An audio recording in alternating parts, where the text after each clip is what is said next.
Good morning, everyone. I would like to start our international symposium, Patient Blood Management, that is going to be done this morning here at Agacor. So beside me, I have two other coordinators, Professor Axel Hoffman, Mr. Sérgio Vieira, and they're going to talk, they're going to say a few words. So before giving them the microphone, I just wanted to thank the people involved in our event. First of all, I'd like to say that this is a subject that was quiescent for many years in spite of its great importance, and more recently we have seen growth due to the interest in the subject. And this is what we're going to try and show you in this international symposium with several international people.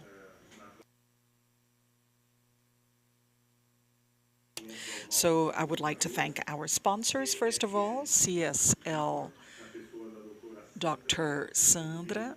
She talked to me, thank you very much, Sandra Abrão, who has helped us or supported us in different initiatives, the group GSH, Services in Chemotherapy, our colleague Dr. Sérgio Vieira, who is also one of the coordinators of this event. Thank you very much, Sérgio. Thank you for the support from the different entities. Americana de Patient Blood Management. Também queria agradecer ao núcleo responsável pelo desenvolvimento e implantação do programa de PBM, que vem se reunindo semanalmente há vários meses aqui no Agacor. O Agacor é a primeira entidade privada do nosso meio que está envolvida em assuntos. Então, mais tarde, vocês vão ter oportunidade de ouvir umas palavras que ele vai proferir a vocês. Ao Dr. Kevin, onde está o Kevin? Eu vi aí agora mesmo. Ah, está ali. Oi, Kevin. Muito obrigado pelo auxílio na organização do evento, a equipe de marketing, o Riva, o Evandro, e ao professor Axel Hoffman, que vem atuando como um mentor nessa área de PBM, aqui conosco no Agacor, compartilhando materiais, participando de discussões e aproximando especialistas da área. Então, eu queria, por favor, agora que o professor Axel e o Dr. Sérgio Vieira falassem algumas palavras para nós efetivamente iniciarmos na sequência o nosso evento. Muito obrigado. Thank you, Professor Chetene, dear Fabio. Good morning, everyone. I'd like to extend my thanks in the name of the International Foundation of Patient Blood Management and the Sociedad Iberoamericana de Patient Blood Management that we can have this meeting today, this high-level symposium. I also want to thank CSL Vifor and GSH for supporting the event. And I just want to make a little remark because we are here in one of the world's leading heart centers. And I'm sure that this heart center for decades took care of the pump, took care of the vasculature, but now we enter the era of patient blood management, which means we also have to take more care de manejo de sangue, então nós precisamos tomar cuidado com o sangue também. E eu acho que isso inicia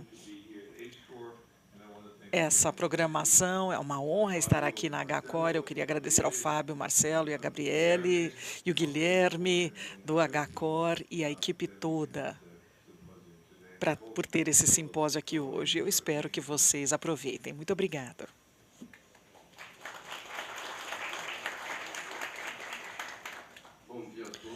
Good morning, everyone.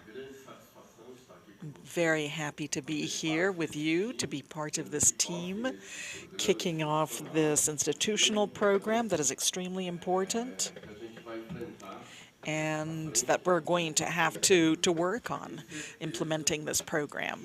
I am sure that together we'll be able to get institutional support that is extremely important. We're going to fight so that the outcomes of our patients can become better. I believe that in the last 10 decades, sorry, the last 4 decades, we were very worried about transfusional safety, our serological tests, our transmissions, and now we're talking about the quality of the blood of the patient. So let's focus on the quality and the best use and preserving the blood of the patient and the willingness and empowerment involved. Once again, thank you very much.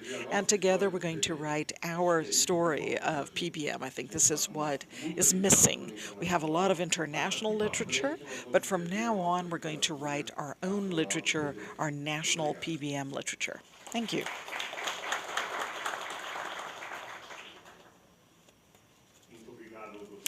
Thank you very much, Dr. Axel and Dr. Vieira. And now we're going to start the activities in our symposium. As I said before, this is a subject that remained quiescent for many years, and now it has become very interesting. It has gained a lot of attention, and this is a subject that is important to all the areas of medicine and fundamentally the surgical area. But it involves not only doctors, but the whole multi-professional team. And it's not only in the medical area, the surgeons in the medical area. There are several other specialties. Anesthesiology, that is extremely important in this activity.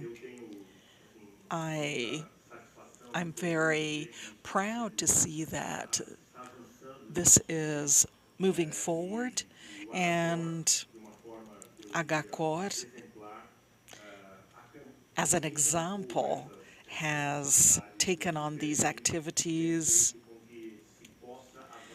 and definitely we can move forward very quickly in this subject and this process. So today we're going to launch the protocol of the hospital, and this is something unseen in our area. So we're going to move on to the first presentation, the urgent need to implement patient blood management in lower and middle and upper middle income countries, given by Dr. Yuyun Mariungushi. She is a leader in blood and other derived products from the World Health Organization. It has been recorded, right? So we can start, please.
Urges member states to promote transfusion alternatives, including, where appropriate, autologous transfusion as well as patient blood management implementation. A lack of awareness of PBM is one barrier to minimizing avoidable transfusion and appropriate clinical use of blood transfusion. Sanguínea, e em termos de segurança, em 2015 e 2018, o banco de dados disse que a implementação de PBM tem sido um desafio, especialmente nos países de baixa e média renda.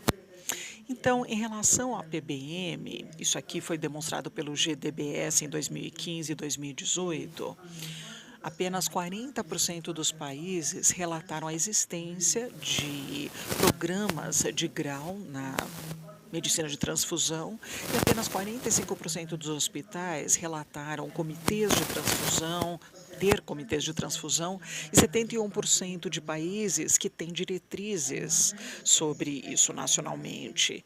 E a maior parte dos Estados-membros não tem um sistema de hemovigilância abrangente. E vocês podem ver que o sangue total ainda é pouco usado ou menos usado nos países de baixa e média renda. E vocês podem ver que 77% eles ainda utilizam o sangue total em países de baixa renda, comparado com 0,2% e 0,6% nos países de alta e média renda. Em relação a práticas clínicas, na transfusão de sangue, se essas práticas forem subótimas, isso vai afetar os pacientes e também o custo da saúde. Vai existir um aumento. Eu coloquei essas informações nesse slide. No passado, não tinha ação significativa da Organização Mundial de Saúde em relação à PBM, até a publicação da estrutura de ação para avançar o uso seguro e efetivo da qualidade de produtos sanguíneos. Foi feito em 2020 até 2023, em fevereiro de 2020. E essa estratégia é uma direção estratégica para economizarmos sangue. Essa estrutura oferece 6 objetivos estratégicos para responder aos desafios nos serviços de sangue, e o objetivo é basicamente otimizar a prática clínica da transfusão. E conseguir essa estratégia, para fazer isso, é desenvolver uma política para a implementação e também a implementação das diretrizes sobre o manejo de sangue. Essa política, que se chama a necessidade urgente de implementar PBM, isso foi publicado em 27 de agosto de 2021, e esse documento pode ser acessado na internet, através do link que eu coloquei nesse slide. E eu fico feliz em informar que esse documento também já foi traduzido para todas as línguas oficiais da Organização Mundial de Saúde, inclusive espanhol, e a versão espanhol do documento pode ser acessada através do link nesse slide. E essa publicação foi feita no dia 10 de agosto desse ano. No próximo slide, eu vou rapidamente descrever o conteúdo desse brief de política. Como introdução, nós falamos que PBM é uma estrutura geral para endereçar os riscos de deficiência de ferro, anemia, perda de sangue e coagulopatia. E isso foi desenvolvido para criar consciência e criar também um senso de urgência para implementar o manejo dos pacientes. O documento também alerta o Ministério da Saúde, serviços de segurança social, departamentos de saúde e aqueles que fazem as políticas sobre essa iniciativa global para coordenar esses esforços para melhorar o cuidado centrado no paciente, a segurança do paciente e a qualidade de cuidado, e também atuar como acelerador para a mudança, educando os leitores sobre PBM. A anemia e a perda de sangue, juntos, representam uma das maiores cargas muito preveníveis e que são muito subestimadas pela saúde pública.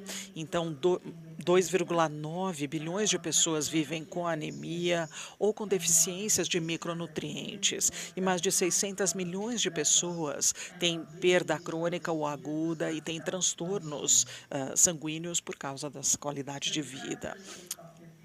Então, a característica de PBM endereça os problemas de anemia, perda de sangue e coagulopatia.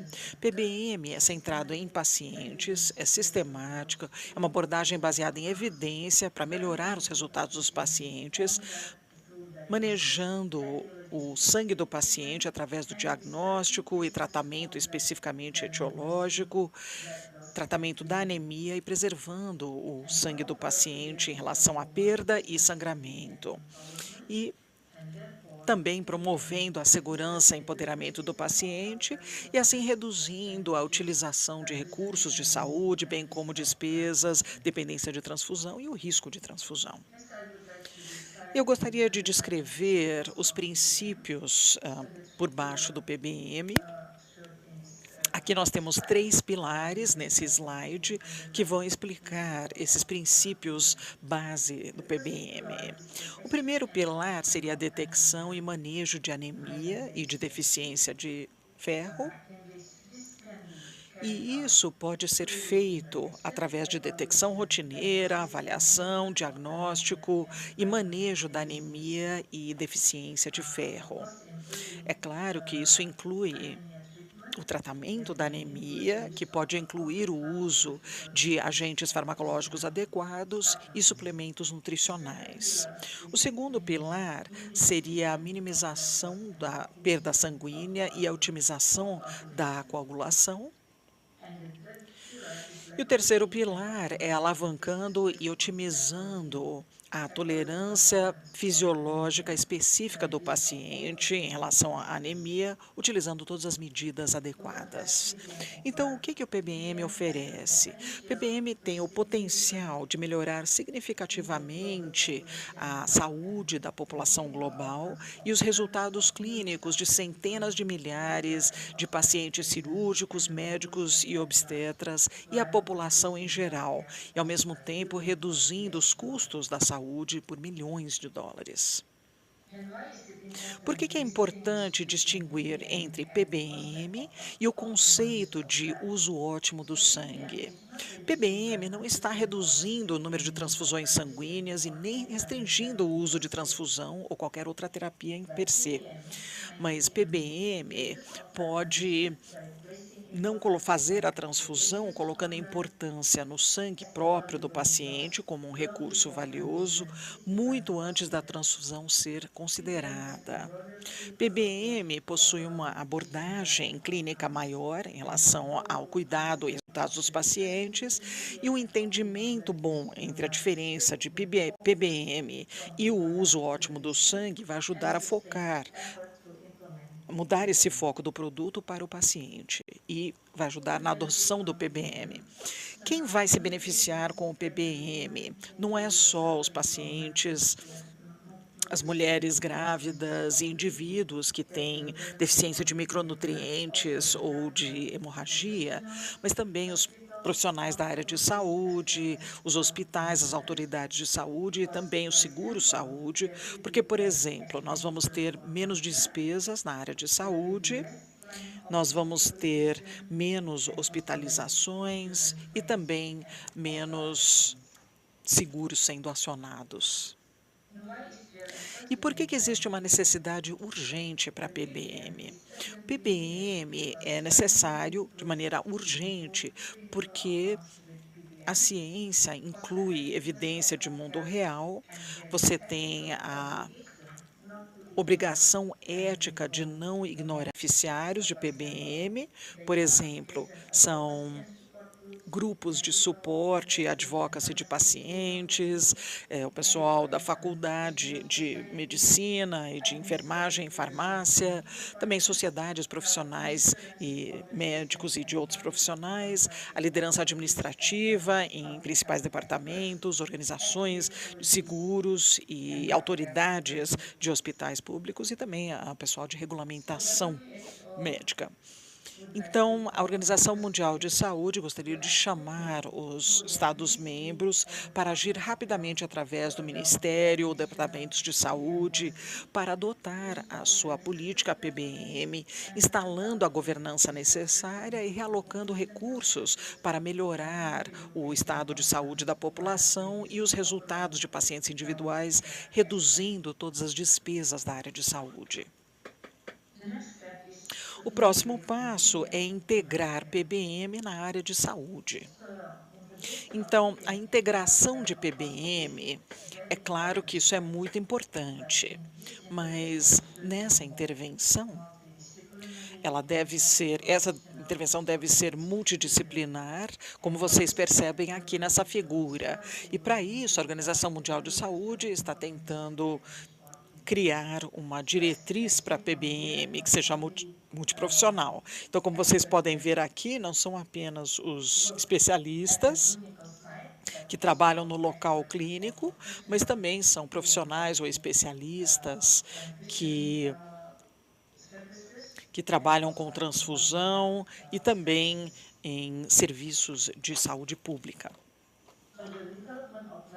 Então, o desenvolvimento da diretriz para a implementação de PBM na área de saúde é o trabalho da Organização Mundial de Saúde, e esse trabalho foi iniciado no ano passado apenas. E estamos trabalhando com um grupo de trabalho que já foi estabelecido. Ele é presidido pelo professor Axel Hoffman, e nós temos o suporte de especialistas na área clínica e de saúde em relação à PBM. Então, assim que essas diretrizes forem desenvolvidas, elas serão promovidas pela Organização Mundial de Saúde através de um webinário, e isso vai ser implementado nos países para que isso possa ser usado. Então, para concluir a minha apresentação, eu gostaria de deixar algumas mensagens para vocês levarem. PBM foi endossado pela Assembleia de Saúde Mundial, WH 63.12, essa resolução que foi emitida em 2010. PBM vem sendo reconhecida de maneira crescente como elemento fundamental de uma boa prática clínica na transfusão, e o PBM tem um papel importante na otimização da prática clínica, reduzindo a dependência na transfusão, e, finalmente, a implementação de estratégias de PBM robustas levam a melhora nos resultados de pacientes e uma redução nos custos de saúde. Obrigada pela atenção.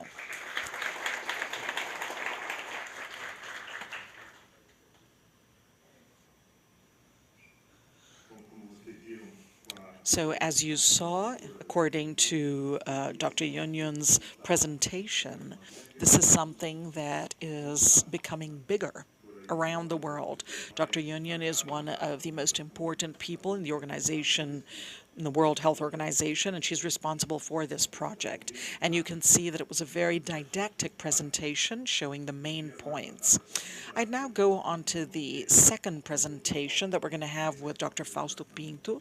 It's also going to be recorded, and both of them come before the next presentations, both recorded presentations. So I talked to Dr. Fausto Pinto in the Cardiology Congress, and he said he wanted to be here with us. Dr. Fausto is a friend from Brazil. He is the president of the Work Hard Federation, and also from Santa Maria in Portugal, the hospital that he works in. He's been in Brazil several times, and unfortunately, after the World Congress, he had to go back. But he said that he wanted to leave a few words talking about the importance of this subject, and he's going to talk about how cardiology benefits from a patient blood management approach. So now we're going to listen to Dr. Fausto Pinto's presentation showing the reading about this subject.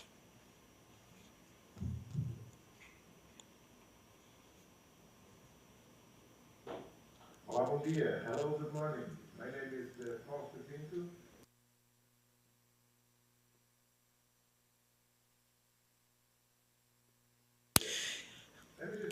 Deixa eu só falar um pouquinho sobre a Federação Mundial, que é uma organização sem fins lucrativos que junta a comunidade cardiovascular no mundo todo.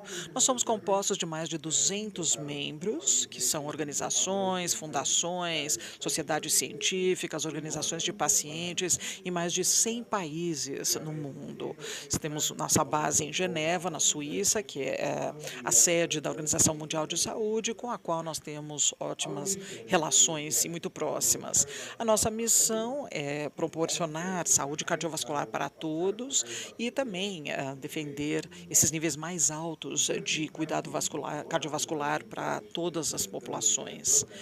E nós tivemos uma estrutura para diferentes soluções para dar um melhor suporte das 64 milhões de pessoas no mundo todo que tinham insuficiência cardíaca. E a WGF já fez várias campanhas sobre deficiência de ferro e insuficiência cardíaca, e sabemos que isso afeta 50% das pessoas que têm insuficiência cardíaca. Apesar da nossa deficiência, essa condição é um fator de risco na insuficiência cardíaca. A deficiência de ferro contribui para piores resultados em pacientes que têm insuficiência cardíaca, temos um aumento de risco de hospitalização e uma qualidade de vida pior. E a Federação Mundial de Saúde já criou recursos como vídeos e algoritmos e outro tipo de apoio, ferramentas de apoio para aumentar essa consciência sobre essa questão para profissionais e outros. E nós temos mais evidência dando apoio ao fato de que a deficiência de ferro é presente naqueles que têm uma insuficiência cardíaca. E melhorando isso, você melhora a saúde e a qualidade de vida desses pacientes. E conforme a pandemia Covid-19 deixou o sangue muito escasso, nós temos uma forma boa, custo-efetiva de melhorar a vida desses pacientes e também melhorar o manejo dos recursos do banco de sangue para evitar transfusões desnecessárias.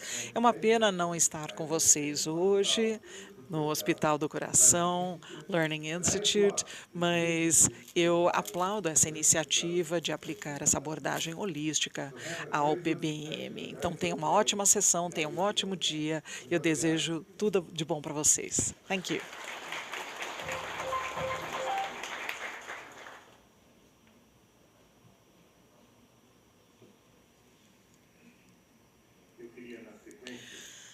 So now I'd like to call Professor Axel Hoffman, who is the professor of the Western University in Australia in surgery, and he is a visiting professor in the Zurich Hospital in Switzerland. He's going to talk about patient blood management and improving the outcome of millions while saving billions. What is holding it up? So before I give him the word, I would like to strongly thank the presence of all the foreign guests who are here with us. Muito obrigada a todos por virem de fora.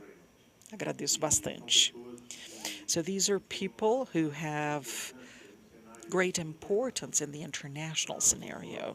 Professor Axel is one of the greatest authorities in the subject in the world, a person who is extraordinarily accessible, and he is very interested in bringing us closer the PBM practice that we have here at HCOR with other international centers, especially in terms of congenital and pediatric cardiopathies.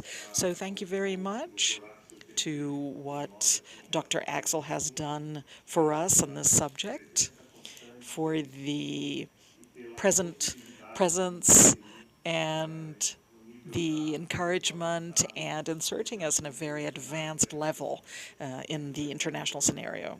Muito obrigado por vir e muito obrigado pelo seu apoio.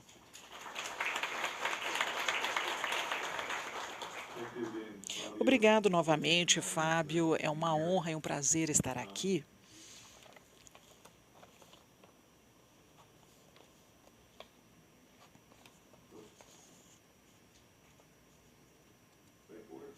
Está indo para trás?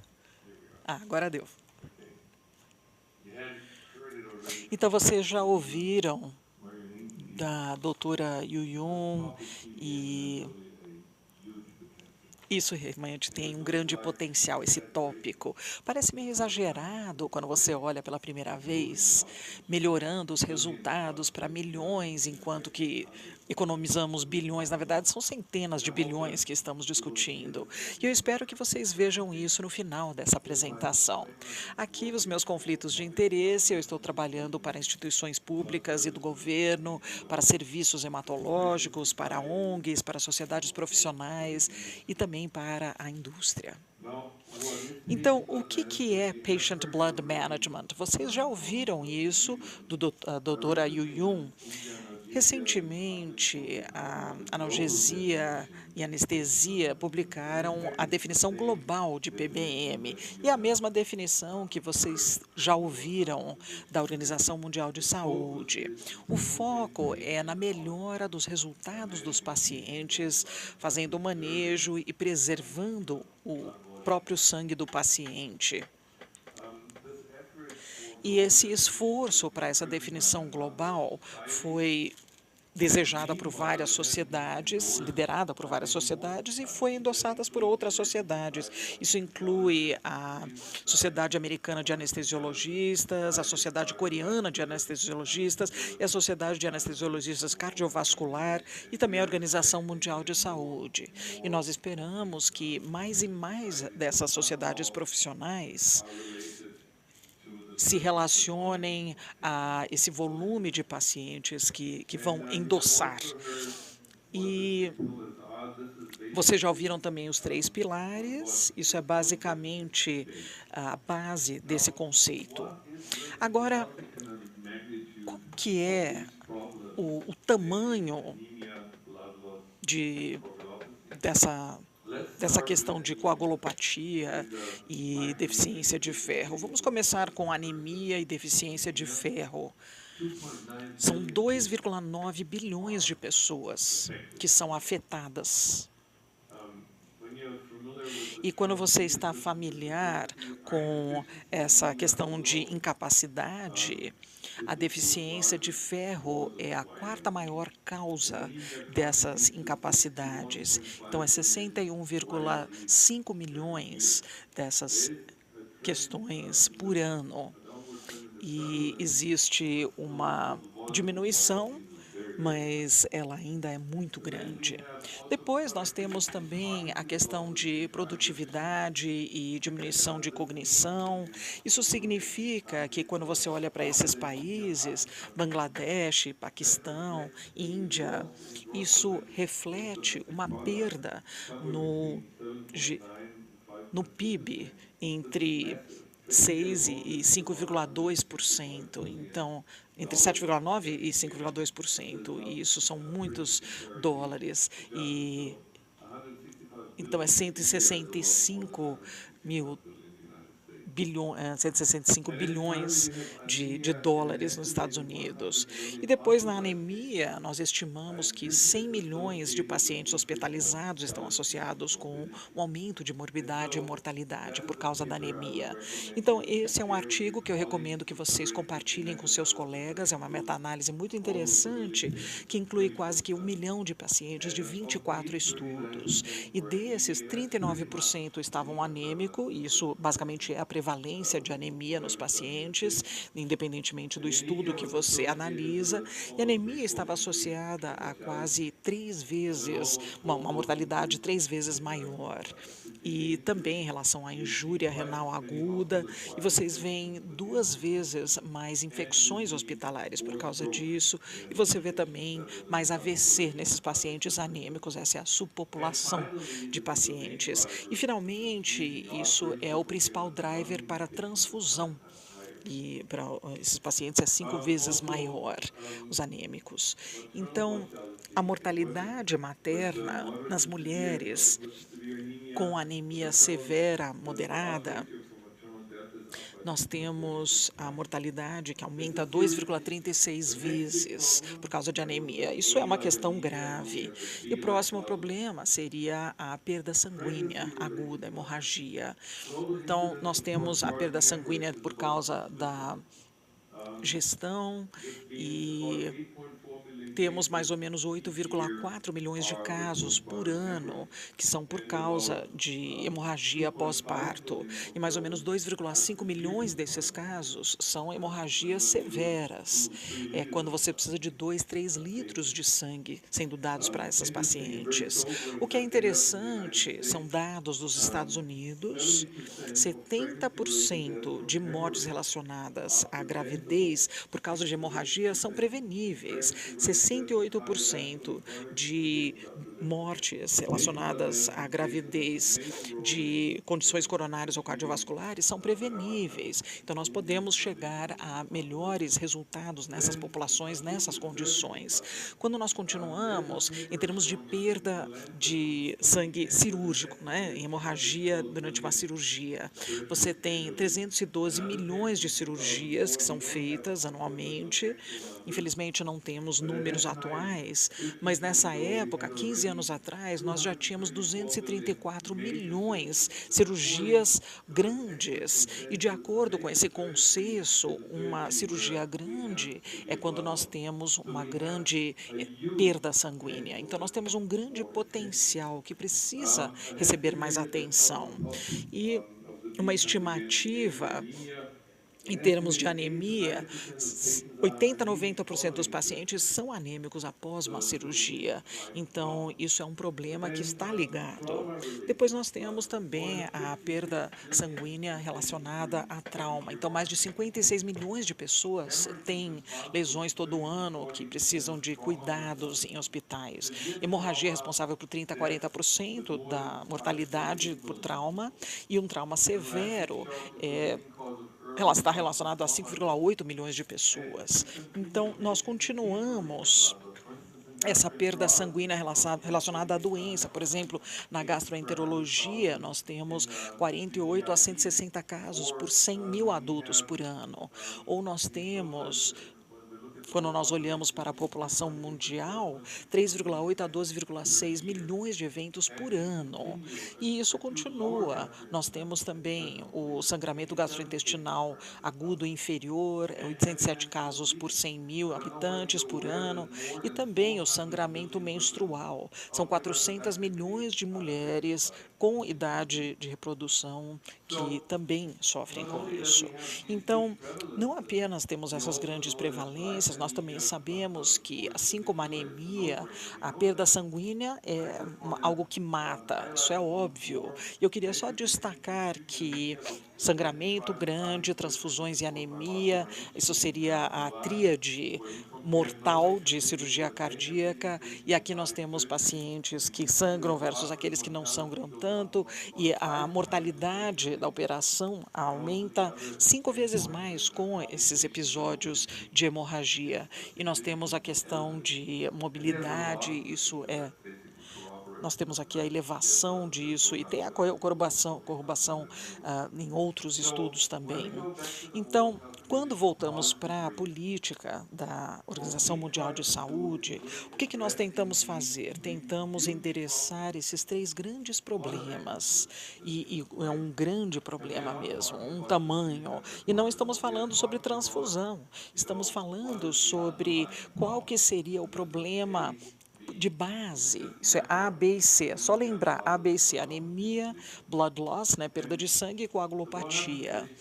E a Organização Mundial de Saúde é muito clara em relação a isso. Essas 3 coisas são drivers para mortalidade e morbidade.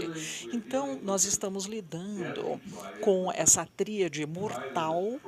É uma tríade que está cheia de custos, e vocês podem dizer assim: nós sabemos disso, mas por que nós não vamos fazer isso para a transfusão? Temos feito isso durante décadas. Nós sabemos que os pacientes são anêmicos, eles perdem sangue, eles têm coagulopatia, mas para isso que nós temos bancos de sangue, por isso que fazemos transfusão.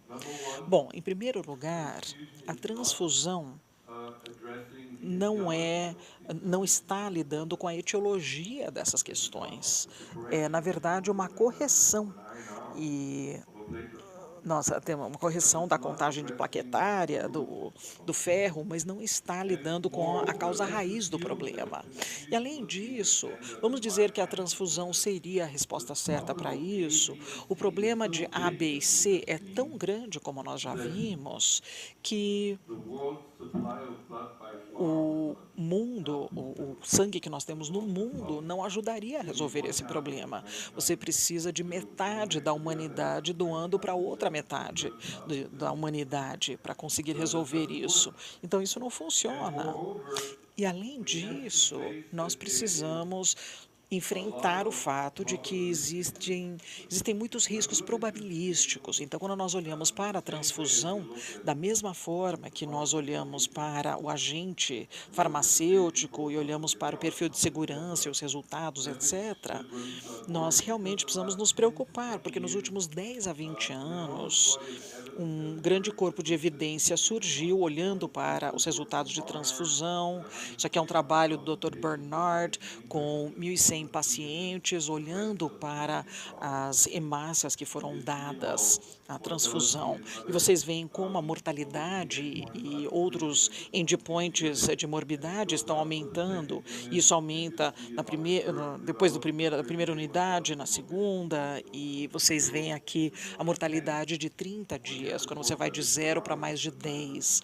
Então, aqui nós temos esse estudo do Vitor Ferraris, de 941 pacientes, e de 0 unidades foi para mais de 15, e o aumento da mortalidade, vocês veem a mortalidade no preto e no branco é a morbidade, vocês veem a dependência da transfusão nesses resultados piores. E isso aqui é um grande banco de dados e eles fizeram uma análise de regressão e viram outros fatores de confusão, 55 outros, e realmente isso ainda é um fator líder para a mortalidade e para a morbidade. Então, os autores dizem que a transfusão intraoperatória de apenas uma unidade, isso deve ser feita com cuidado, de acordo com esse estudo. Agora, todos nós sabemos que existem dados observacionais também. E vai ser interessante ter o estudo controlado randomizado de transfusão versus não transfusão, mas nós sabemos que não veremos isso na vida real. Sabemos por quê. Mas em relação a um uso liberal versus um restrito, nós sabemos que nas últimas 2 décadas nós tínhamos 70 estudos randomizados controlados e você fica sempre perguntando a mesma coisa, se é melhor restringir ou não. E os meus colegas dizem que esse capítulo deve ser fechado, porque nós conhecemos o público e eu acho que teremos uma próxima palestra que vai falar sobre esse risco. E nós fizemos uma revisão sistemática de todas as revisões sistemáticas.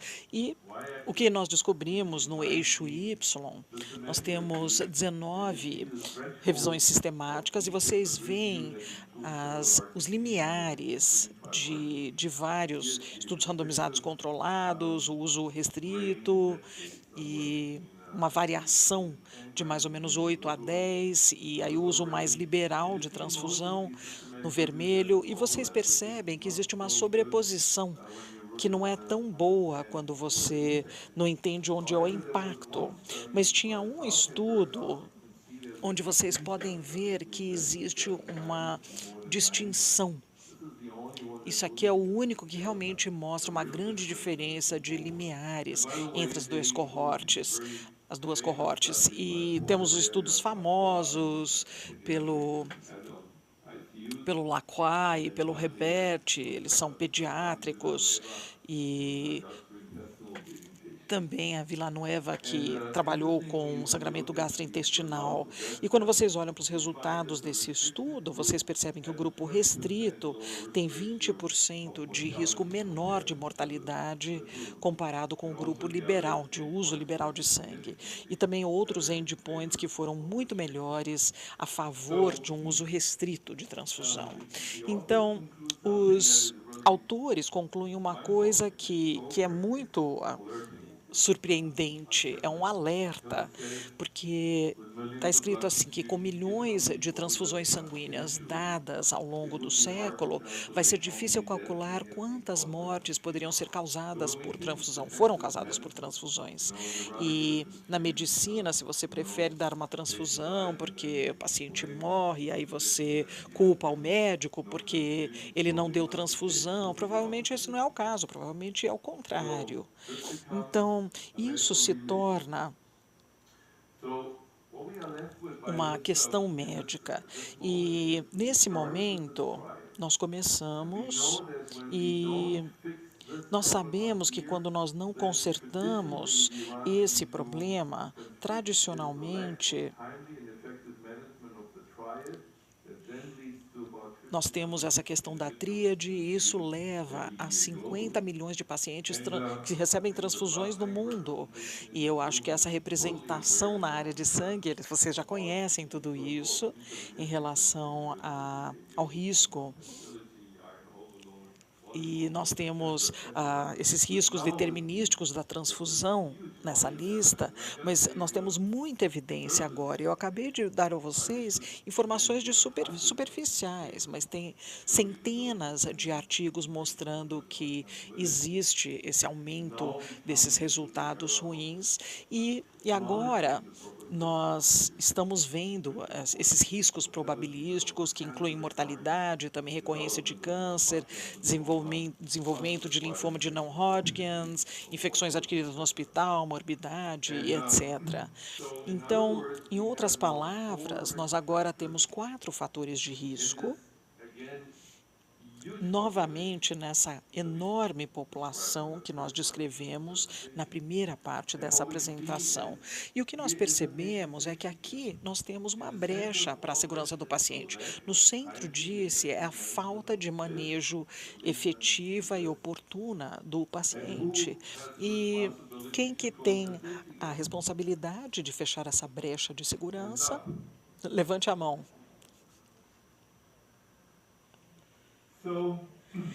Então, a única forma de corrigir isso seria utilizando esses 3 pilares de PBM.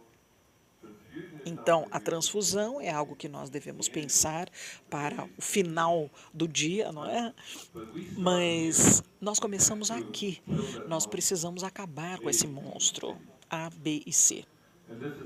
E é por isso que a Organização Mundial de Saúde diz que aqui nós temos um senso de urgência. Você fala que algo é urgente porque você precisa e você não tem. E, obviamente, é um processo de conscientização. Então, durante décadas, esse problema não foi visto, especialmente a anemia. A anemia é uma condição, não é? É inocente, né? Não precisa se preocupar tanto com a anemia, mas agora nós vemos que é o começo desse drama todo e nós precisamos consertar isso. Eu vejo algumas pessoas acenando com a cabeça, isso é ótimo. Então, ganhar ou continuar a perder? Depois dessas primeiras 2 partes da apresentação. Como estamos num centro cardiológico, um dos maiores centros da América Latina, eu acho que juntos vocês estão lá em cima, entre as melhores instituições, e o Fábio sabe, em Beijing, por exemplo, eles fazem 14.800 cirurgias de coração e vocês veem que existe um aumento no número dos casos e a distribuição de 1997 até 2019, 17 anos, então a China está ficando mais velha e os pacientes também. E o que eles fizeram? Eles começaram em 2008 com uma introdução incremental de PBM e eles convidaram todos os departamentos, cardiologia, cirurgia, anestesiologia, o banco de sangue, a enfermagem.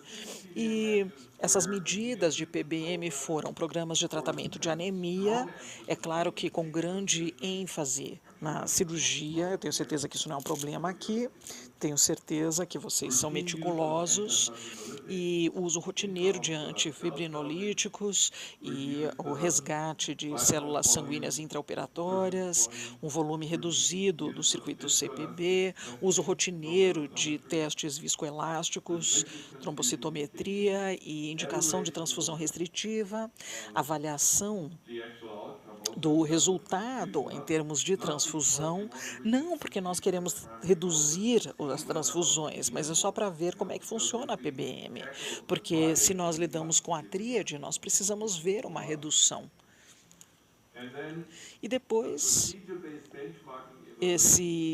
a referência, né, o benchmarking. Então, todo mundo na instituição sabe onde está em relação à base, em termos de utilização de sangue, a mortalidade dos pacientes, a morbidade e também em comparação com os colegas. É como se fosse uma competição. Mas o benchmarking, essa referência, não é para marcar as pessoas, é para melhorar, aprender com a qualidade de cuidado. Então, a transfusão de sangue é uma qualidade indicator for cardiac surgery. realmente isso é visto nessas instituições, melhorando os resultados. E vocês viram aqui o que aconteceu quando eles iniciaram o programa em 2008. Nós temos a taxa de transfusão e vocês podem ver, é incrível a mortalidade. A taxa de mortalidade foi para 0,44 e nos Estados Unidos tem mais ou menos 3,9. Aqui é 0,44, isso na China. É claro que não podemos fazer tudo em relação à PBM. Isso aqui eu peguei essa manhã, foi publicado finalmente. Aqueles que lideram o programa na China, eles publicaram isso nessa revista de saúde chinesa, no manejo da qualidade da saúde chinesa. E isso significa que na China, 4.000 hospitais terciários, os melhores do país, estão introduzindo o PBM e isso começou no dia 1º de julho de 2022 e isso se torna obrigatório para toda a China. É claro que é um sistema político diferente, eles fazem essa abordagem de cima para baixo e isso também tem as desvantagens, mas pelo menos é melhor do que não fazer nada. E eu acho que é realmente uma grande realização. Eu queria mostrar também os resultados da Western Australia. Até agora é o maior programa de PBM no mundo. Nós incluímos 605.046 pacientes. E isso foi a parte ocidental inteira da Austrália. E isso foi feito em 4 hospitais terciários na parte oeste da Austrália e eles incluíram todas as áreas de emergência e as áreas eletivas e cirúrgicas. E qual foi o resultado? Os resultados clínicos foram que existia uma mortalidade no hospital que foi diminuída em 28%. Isso é um número grande, isso é muito grande. E nós também economizamos 7.500 dias de hospital. Também vimos uma redução da infecção hospitalar, que nós sabemos que pode ser muito custoso, nós reduzimos em 21%. E nós vimos também uma redução de infarto do miocárdio e AVC, uma diminuição de 31%. Mas nós tivemos um aumento de readmissões, porque provavelmente tivemos mais questões para manter a vida. E resultados financeiros foi pelo menos 18.500 milhões de dólares de custos que foram economizados por não haver essas transfusões. Então, em termos de manejo de pacientes, isso são dados de mundo real, não é só um estudo com critérios de inclusão e exclusão, não, isso é o mundo real. E, de repente, pode haver outras questões ou iniciativas de qualidade que aconteceram em paralelo, mas isso, com certeza, foi a maior e mais importante. E agora nós temos um template e nós podemos ter muito mais e economizar muito mais em dinheiro. E vocês me mostraram podem me mostrar uma outra área da medicina onde você tem mais por menos? Não, não é assim que o mundo real funciona, certo? Quando você quer melhorar os seus resultados, você sempre vai pagar algo a mais. Mas com PBM, você tem uma grande recompensa em termos de retorno. É incrível. E, mais uma vez, eu queria que vocês olhassem para a mortalidade. Isso foi a redução da mortalidade, a taxa de redução de mortalidade ao longo desses desse período de implementação. E vocês veem, conforme nós diminuímos a mortalidade, nós diminuímos o número de hemácias e plaquetas e transfusões. Aqui nós temos um outro programa de Ontário, no Canadá, onde vocês veem um histórico de 20 anos de programa de PBM em todas as províncias, que foi coordenado com sucesso. Isso foi até 2020, e vocês veem 2002 até 2022, e vocês podem ver a porcentagem de pacientes recebendo transfusões, que diminuiu em 20 anos. Então, de 24,5% para quase nada, e na cirurgia cardíaca, de 60 foi para 26, eles estão realmente diminuindo. E nós vimos também que, comparado com pacientes transfundidos e os não transfundidos, está bem reduzido, e a mesma coisa para infecção, com transfusão e sem transfusão, teve economia de 30 milhões de dólares na área de saúde, no sistema. Enquanto isso, nós temos uma meta-análise com mais de 17 estudos, e isso aqui olha exclusivamente para a população cirúrgica, e, novamente, nós temos a redução de mortalidade, de complicações maiores, e também os fatores de impacto com o PBM. Então, isso, se vocês não fizerem e continuarem com o que tem sido feito, se vocês se basearem na não etiologia dessas práticas não etiológicas, se vocês fizerem o business as usual, vocês vão perder isso. E eu quero mostrar para vocês quanto que o sistema está perdendo ao continuar a fazer exatamente o que estavam fazendo nas últimas décadas. Isso aqui é muito interessante da qualidade, e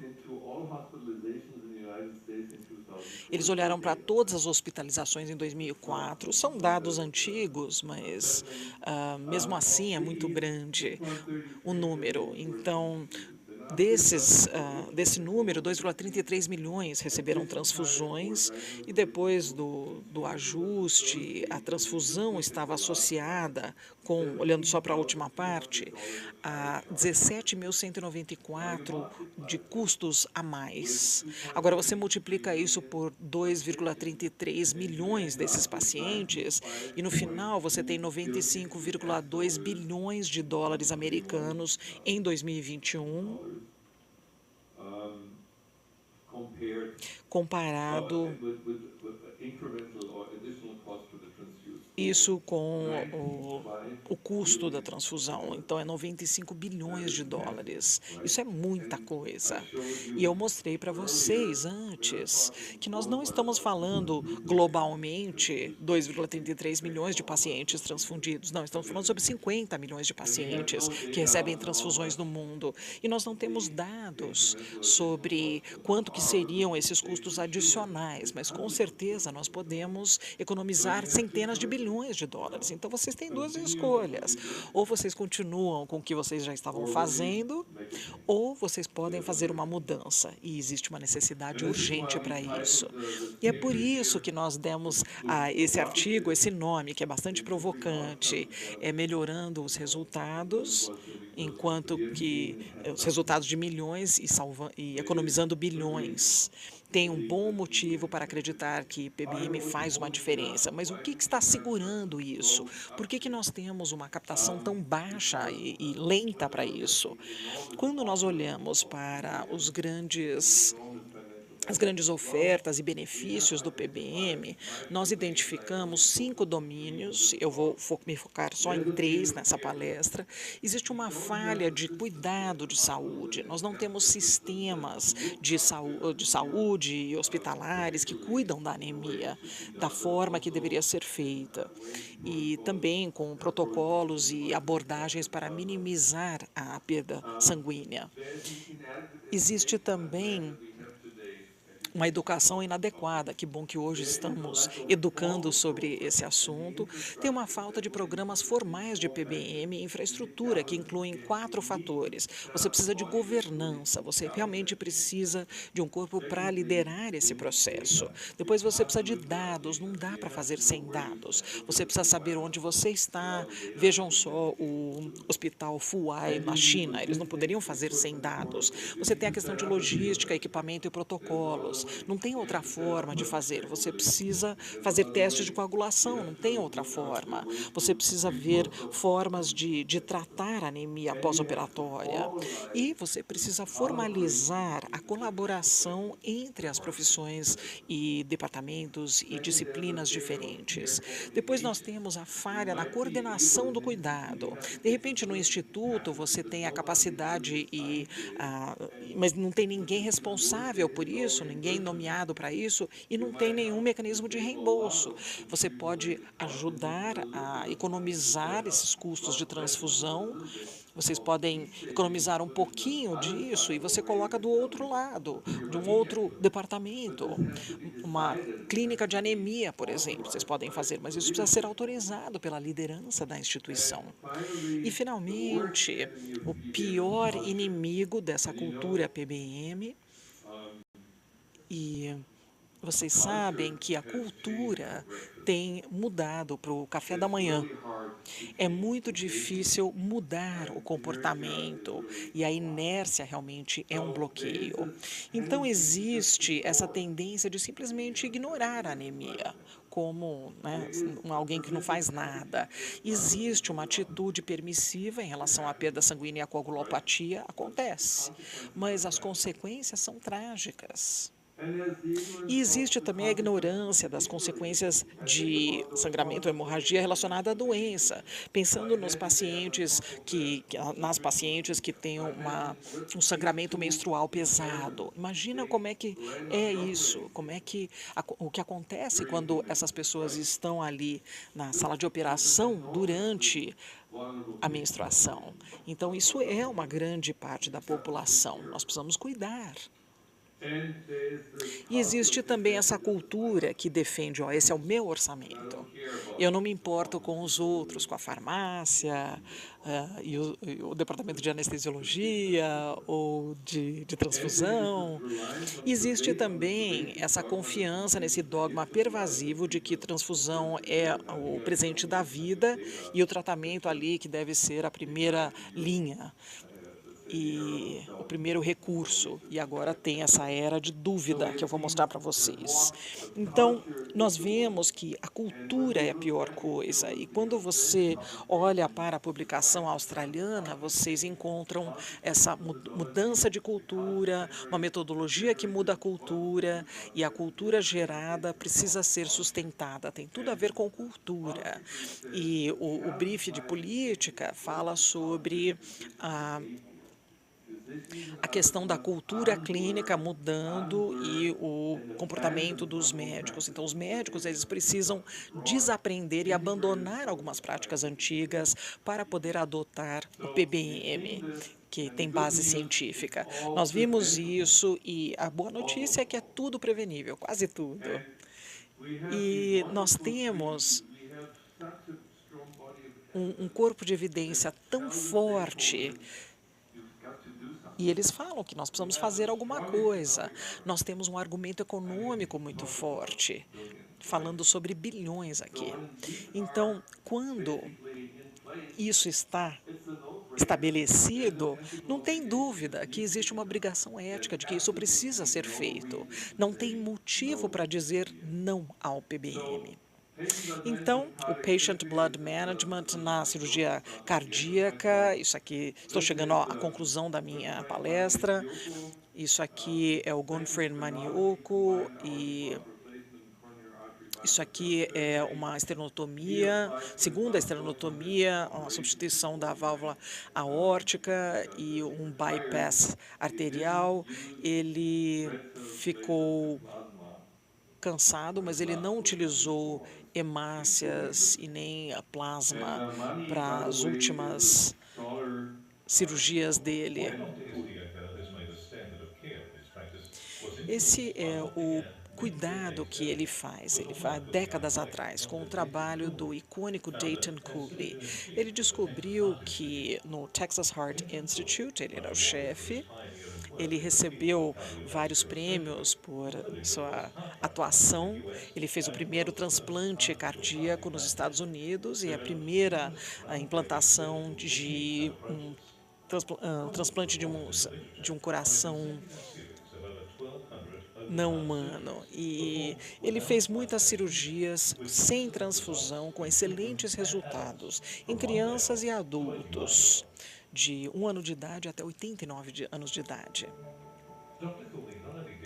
E o Dr. Cooley demonstra como esses procedimentos podem ser feitos sem esse sangue e ele dá motivos do porquê disso.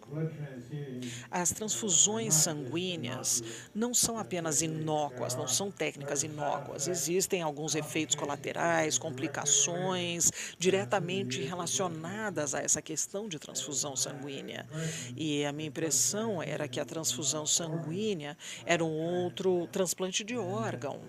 E tinham os mesmos fatores de rejeição que afetavam o sangue e que nós vemos em transplantes de órgãos, como fígado, rim, ou qualquer transplante de órgão. Então, eu já vi o Denton 2 vezes e ele escreveu a introdução a um livro. Então, o PBM, ele leva a melhora de resultados dos pacientes e melhora a segurança deles também. Isso é necessário, então, utilize o PBM até ele se tornar o novo normal. Foram essas as últimas palavras dele antes de falecer. Então, em resumo, você precisa identificar o monstro, entendê-lo e mostrar como isso pode ser visto com os 3 pilares, entender quais são os obstáculos, utilizar essa tríade para passar esses obstáculos e implementar em todos os stakeholders. Eu publiquei um artigo há 10 anos atrás, o Dr. Span fez esse artigo e, infelizmente, ninguém acordou, não é, para ver. E 10 anos depois, a Organização Mundial de Saúde falou assim: nós vamos te ajudar, nós vamos ecoar o que você disse há 10 anos atrás. E aqui o chamado para ação. E isso é urgente. Implementar PBM significa pegar essa oportunidade histórica de melhorar os resultados para centenas de milhões e também economizando bilhões de dólares na área de saúde com um modelo médico único. Muito obrigada.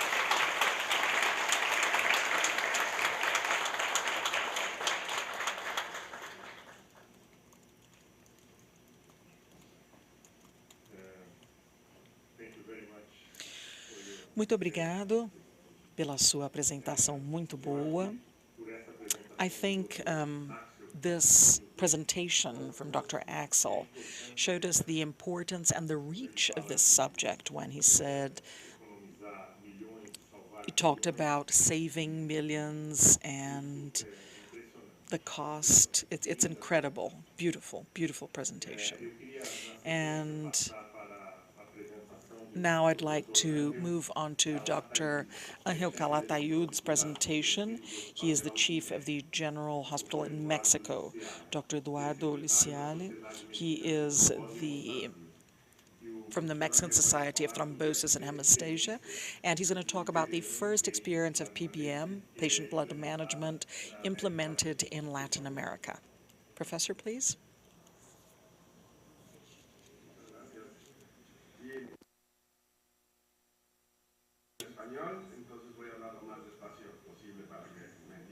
They asked me to do it in Spanish, and I'm going to speak very slowly.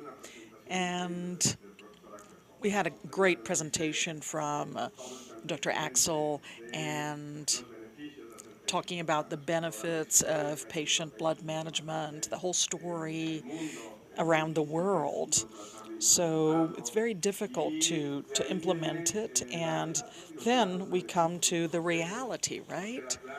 So that was clear that we had to work with this program, great outcomes for the patients, less mortality, less morbidity, great economic outcomes. So definitely it's something And with my own experience, I learned about this project in 2018. We were at a meeting in Argentina, and then Professor Hoffman started talking about how to deal with the patients and have better evolution.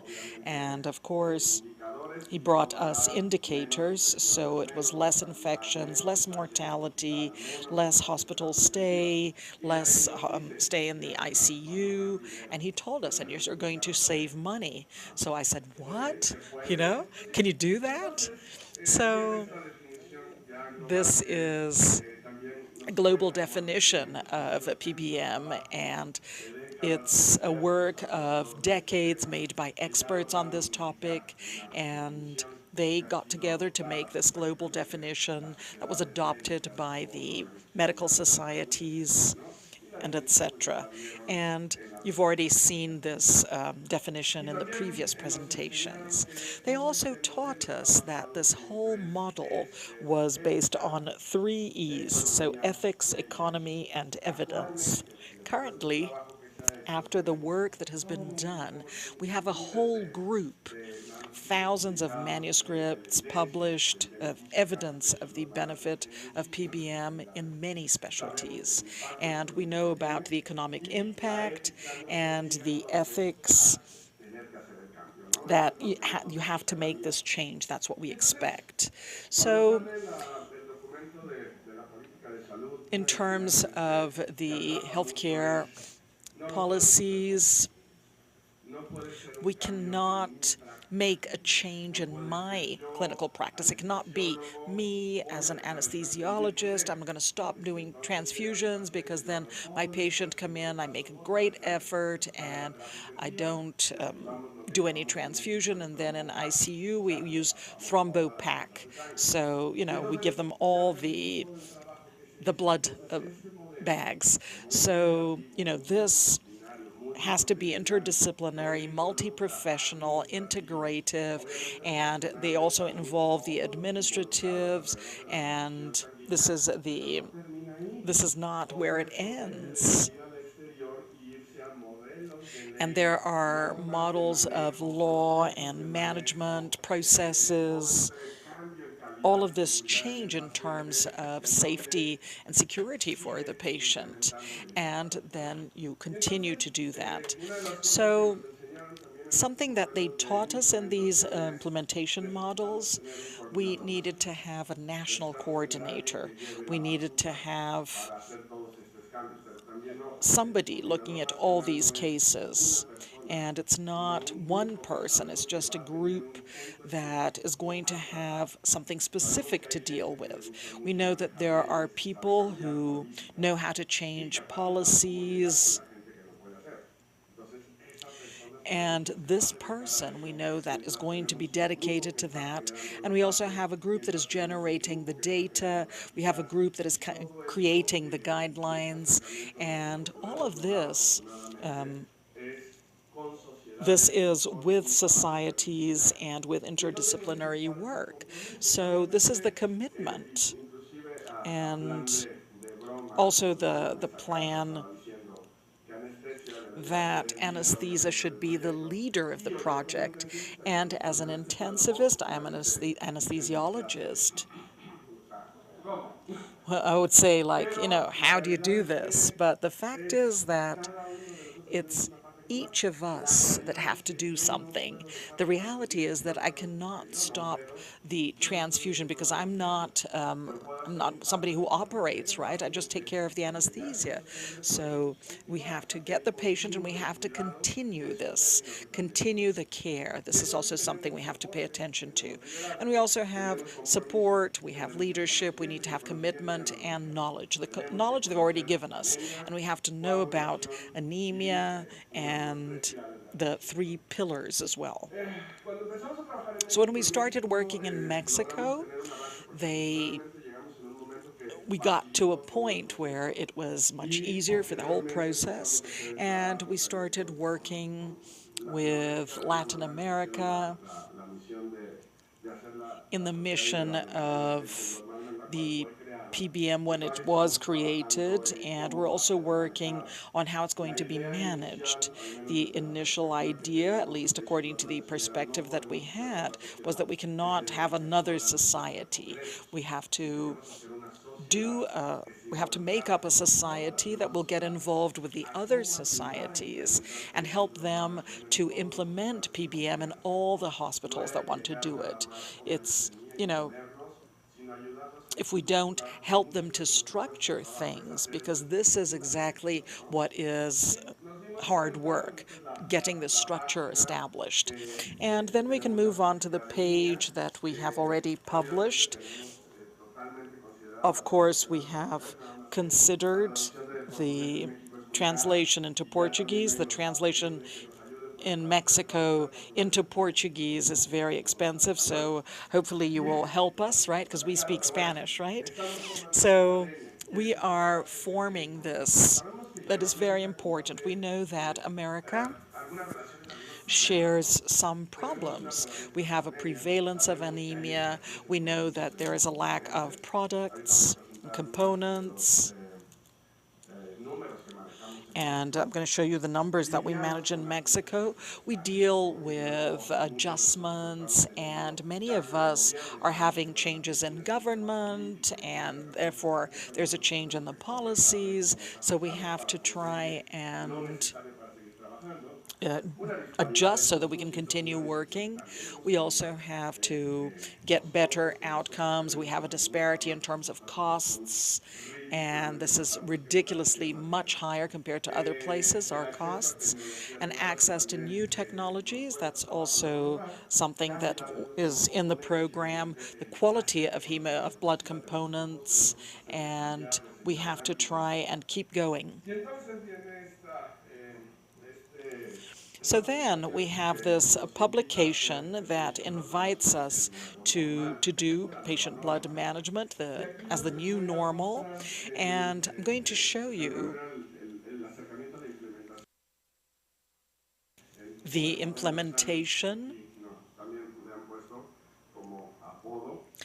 and we have to start from the beginning, trying to change the policies and the processes, and also with the generation of this technique, so it's bottom up and top down. So this is really very necessary. So over here we can see the indicators that were published, the indicators and the evidence, and we also have the problem of this is about Mexico. So when we deal with the management of data and the statistics presented, I believe that 50% is there and the other 50% is not. So we tried to make a model that was according to the data generation, and we used 15 hospitals in this experiment, and all 15 failed to provide the data. And now we're working with this model to generate data because they were not able to provide the data for us. And we're trying to change this so that it will work. And we already know that, as Dr. Hoffman said, what we're doing to improve the management of the money. So we have to convince them that they have to bet on this. And it's like asking for credit, right? So, we have to get this loan to do this and that. And, let's check the benefits. So this part that Dr. Hoffman has already presented as well, I'm going to skip that, but the important thing is education. Education is a paradigm, and we have all of this knowledge, and we have to pay attention to this process where we're going to have different experiences. And this is what the me syndrome. So now I'm the best, I'm this, and I'm that, right? The I or the me syndrome. So we have to look at this greater responsibility and we have to improve the outcome of these patients. So when they made this interview, and this was also seen in this publication, and this is something that we were doing around the world, and this is the results. And what happens is you had the results for the patients. That's the first thing that happened. And second, the economic issues. So then the prevention of bleeding or blood scarcity. And over here, these are the ones that were identified in Mexico, and basically it was the same problems. But the most important thing, we have the inhibitors here, and we have lack of people who know about the program and no funding to set up the program, because it is expensive. And the lack of people who want to use this interdisciplinary approach. So when we measured the issues, currently they ask for targets for the implementation in a country. We have to have national policies, and we have to have quality certification.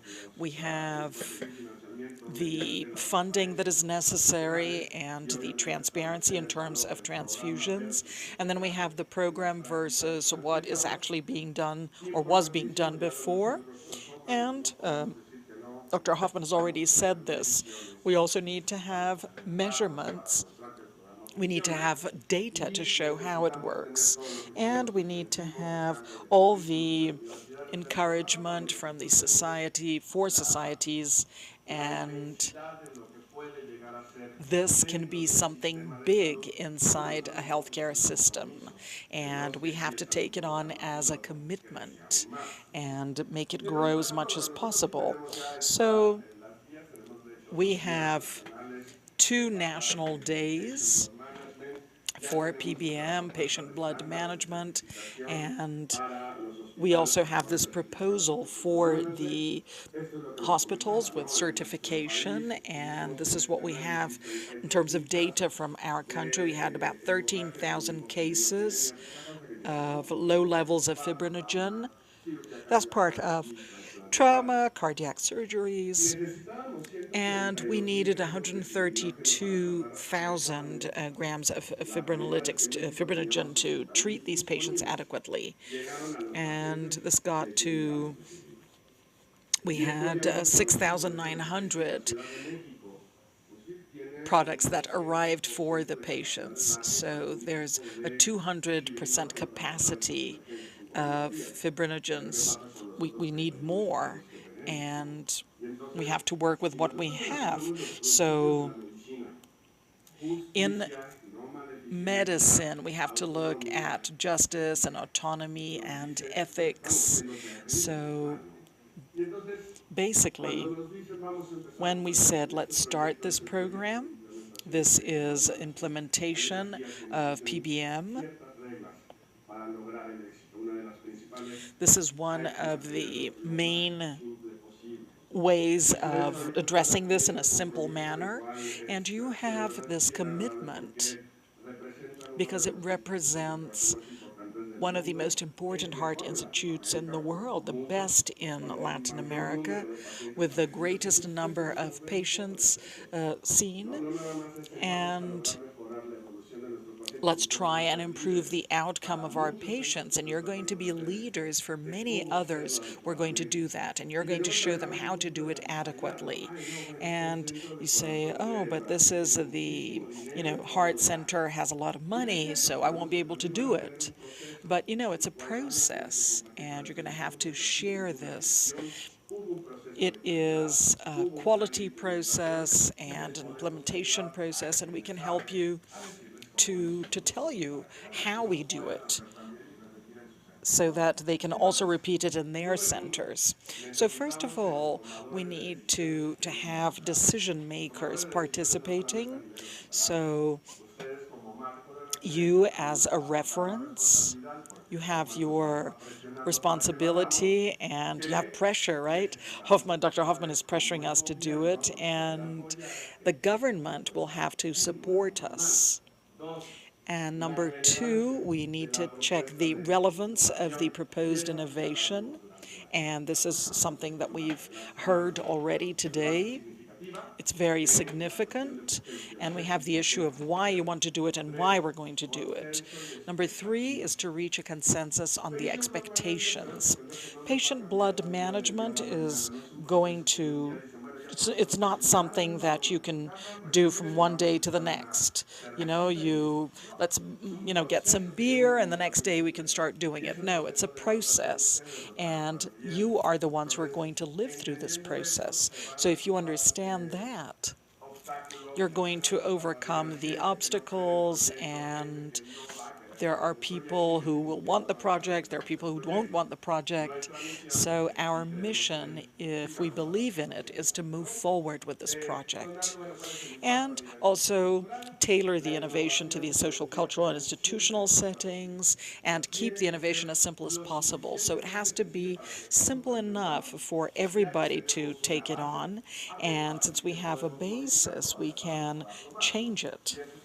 And this is a whole process that has to mature, and there's the model that we can follow, and we can also test the innovation in the social, cultural, and institutional settings where it will be scaled up. So starting with where we are, and we know that the benefit is going to be for everyone.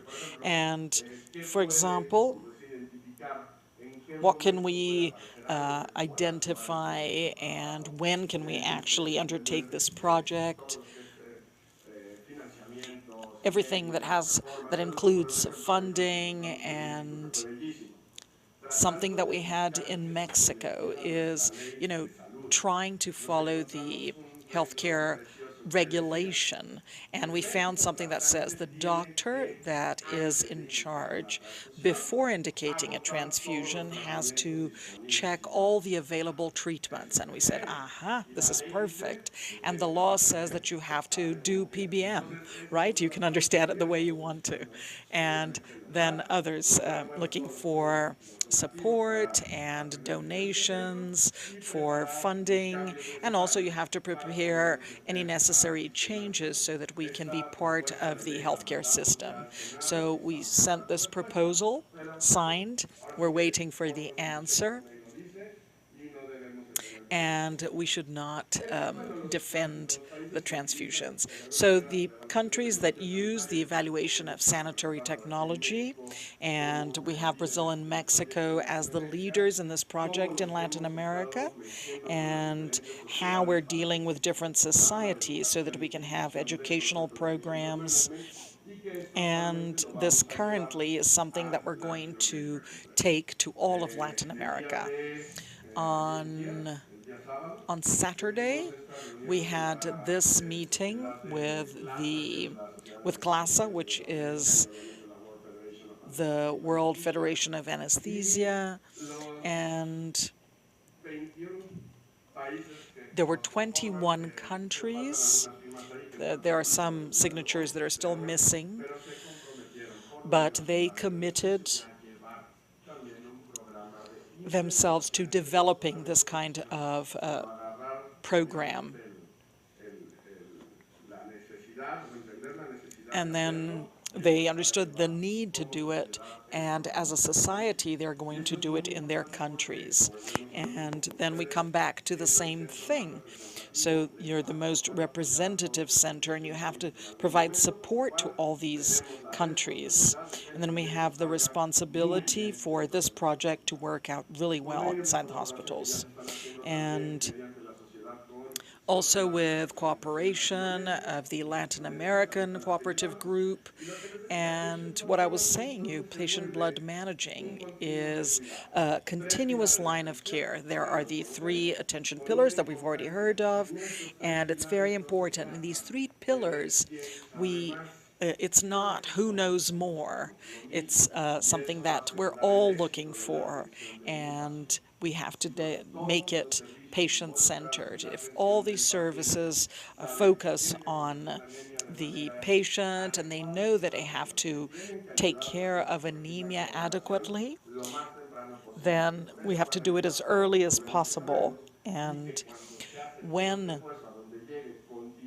this continues with this attention process, then our patient does very well and our process is going to be functional and our implementation is successful. So with the organization, everybody's work, everybody involved, the part of organization, management, education, piloting, and the data, we have the clinical practice guidelines and the processes for attention locally, and we're going to have the outcomes, the quality, and the safety.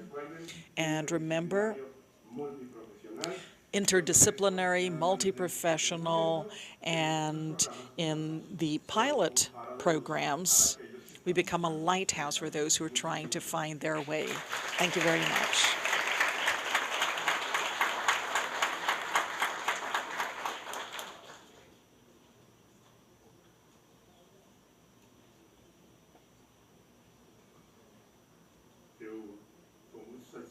I'm very satisfied with the level of presentations, and I'm very impressed. They are people who know about the subject and who have a broad view of how this should be done. I think we're definitely taking advantage of this. Now, I wanted to go to the last presentation before our break, and it's going to be made by Professor Donat Span, who is a professor and chief of the Institute of Anesthesiology from the University Hospital of Zurich in Switzerland. Dr. Span is one of the most renowned authors on this topic in the international literature. He has more than 350 articles about transfusions and blood products, and he's going to talk about patient blood management in cardiothoracic surgical patients, Swiss-Brazilian research, and collaboration opportunities.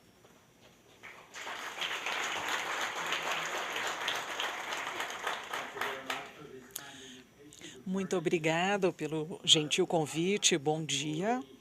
Como já disse, o título já foi dito, é um grande prazer estar aqui e a minha apresentação se torna um pouquinho mais médica comparado com as últimas apresentações.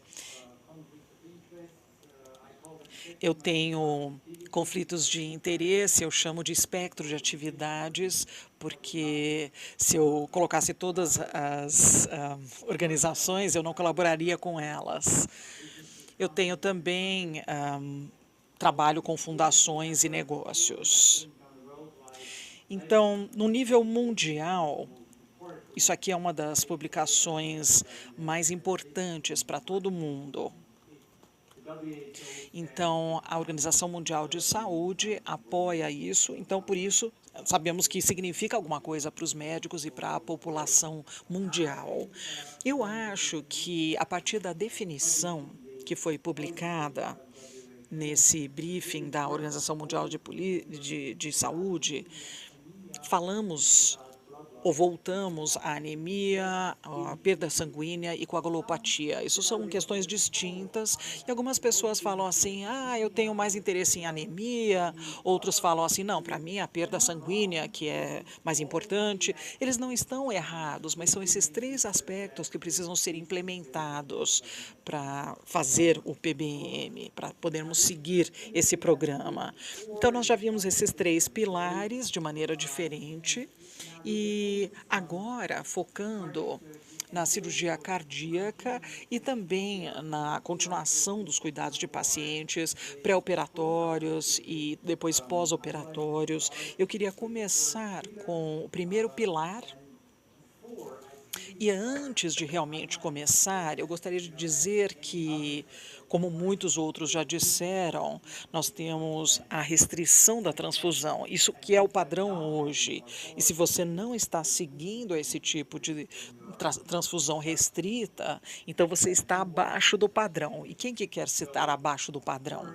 É claro que esse é o padrão de hoje e todas as sociedades principais promovidas aqui também nos anais de cirurgia e recentemente publicados, nós vamos voltar a isso, mas seguindo as estratégias em muitos centros, quando eles falam que teve ali um programa de manejo de sangue, aí você pergunta o que eles realmente estão fazendo, a resposta é, nós estamos restringindo a transfusão. Você tem um algoritmo de transfusão? Não, na verdade não, mas nós somos restritivos. Não, isso não é nada, isso é igual não fazer nada. E no final é tão simples, porque você pode memorizar 2 ou 3 números e isso já é suficiente. E o mais claro é que os pacientes que estão fazendo a cirurgia cardíaca com um nível de hemoglobina abaixo de 75 gramas por litro, isso pode ser um desencadeador de transfusão e mais do que isso não seria necessário. E voltamos a esse estudo famoso, esse estudo multicêntrico, randomizado, em pacientes fazendo a cirurgia cardíaca, com um risco pré-operatório elevado, documentado pelo Euroscore maior ou igual a 6. Então, nós temos 7,5 gramas por decilitro versus menos que 9,5 gramas por decilitro. E o resultado foi um infarto do miocárdio e falência renal com diálise, e alguns resultados secundários foram transfusões de hemácias e alguns resultados clínicos. Agora, os resultados compostos foram não significativos, então é 11,4% e 12,5%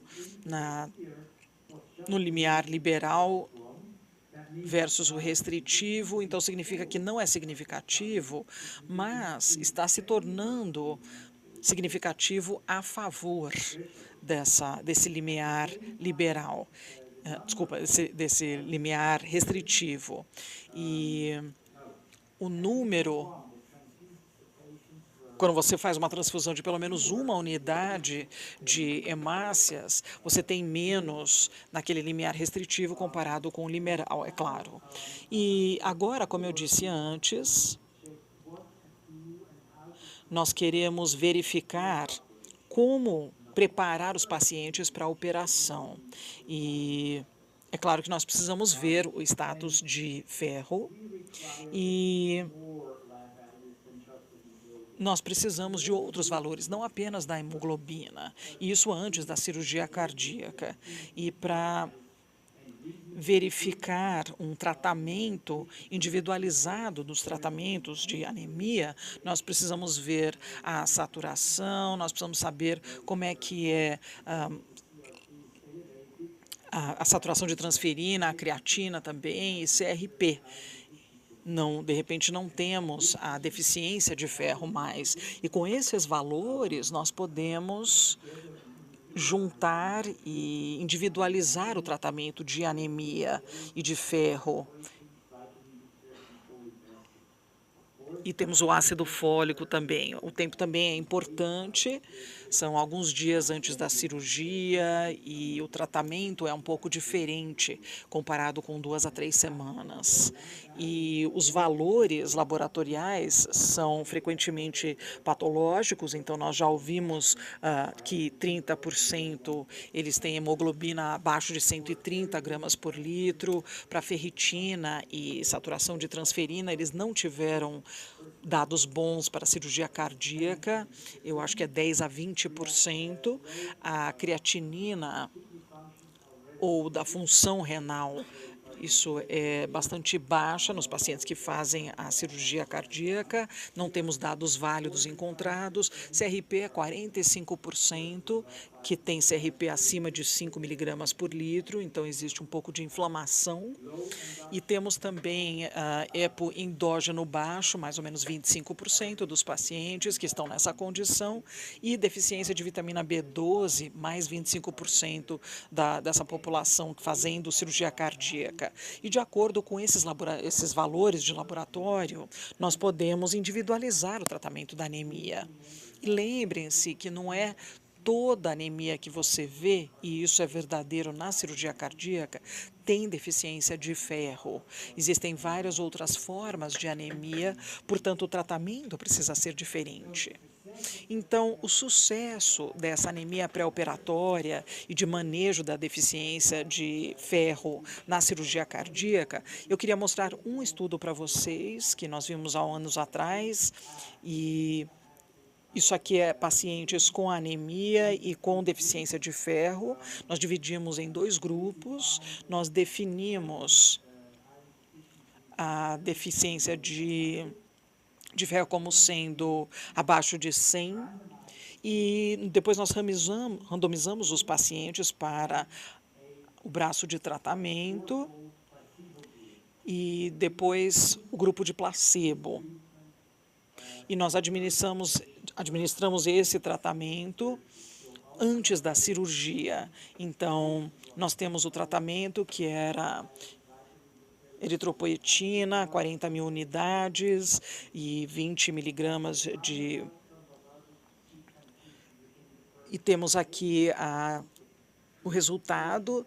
Depois de 7 dias, os pacientes tratados tiveram 0 de hemácias dadas e no grupo placebo teve 1.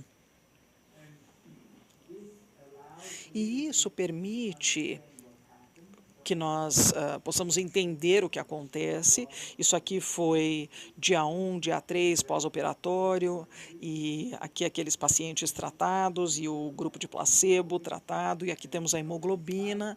Então, apesar dos pacientes no braço de tratamento receberem menos transfusões, eles tiveram um valor de hemoglobina maior, e a contagem de reticulócitos era maior naqueles que receberam o tratamento.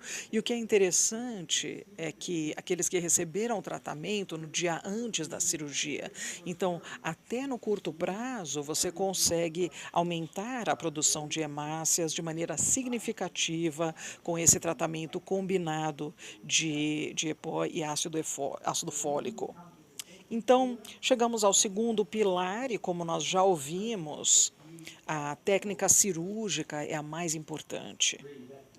Realmente, é a mais importante. Nós, como anestesiologistas, nós precisamos aceitar isso e esperamos que tenhamos muitos cirurgiões aqui que já saibam que o que eles fazem o que eles devem fazer é limitar a perda sanguínea. E nós também já ouvimos sobre o resgate das células, retransfusão e esses antifibrinolíticos é algo padrão, isso é tudo ótimo para se fazer, mas depois chegamos ao manejo da coagulação. Então, a monitoração é muito importante com métodos e algoritmo. Nós não podemos ver tudo isso nos dispositivos de monitoração que temos, e esses algoritmos, por exemplo, é muito legal, ajuda bastante, mas o Rotem nunca curou um paciente. Você tem algo que te mostra o problema, né? Por exemplo, o raio-x do tórax, ele te demonstra o problema, ele mostra o problema para você, mas ele nunca afeta o resultado, ele não muda o resultado.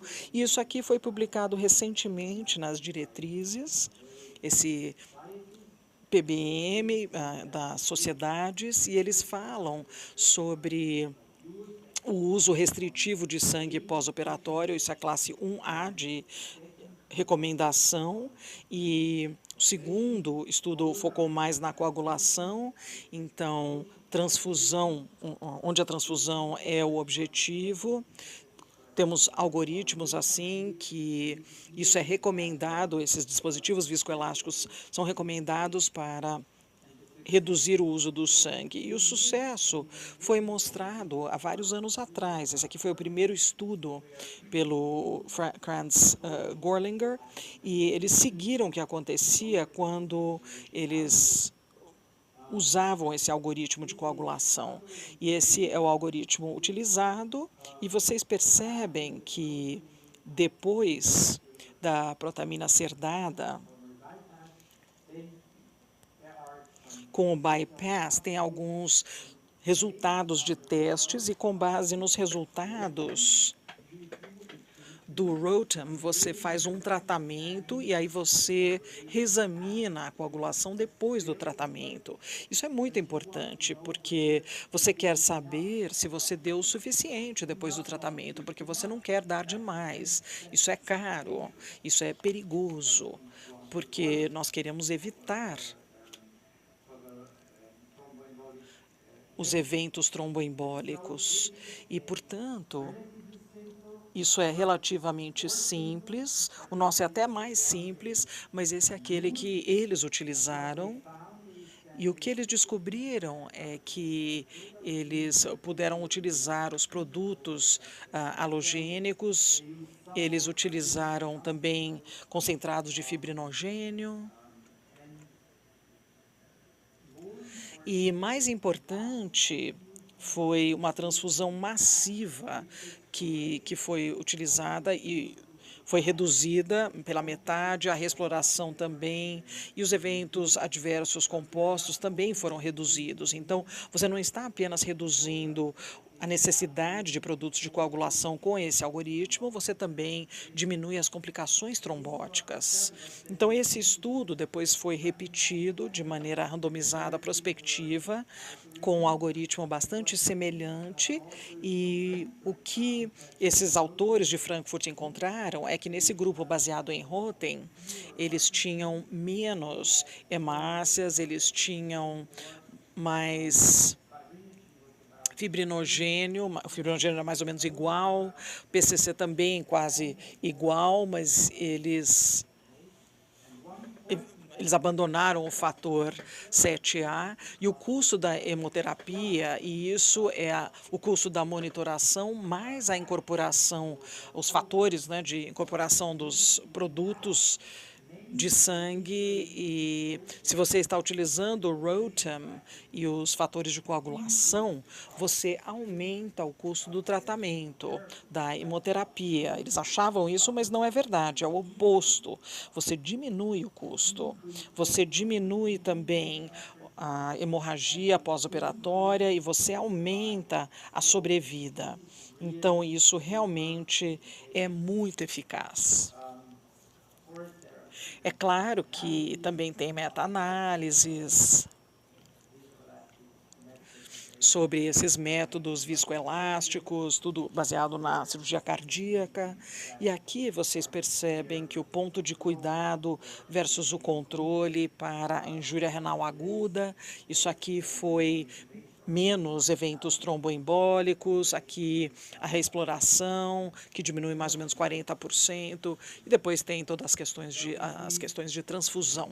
Então, é uma coisa que traz êxito. E só um efeito colateral do nosso estudo que publicamos no Lancet, com uma coagulação, um algoritmo de coagulação simples, nos primeiros 7 dias, isso é apenas 3% de pacientes receberam produtos sanguíneos, e plaquetas também, mesmo com os pacientes que estavam com a inibição dupla de plaquetas.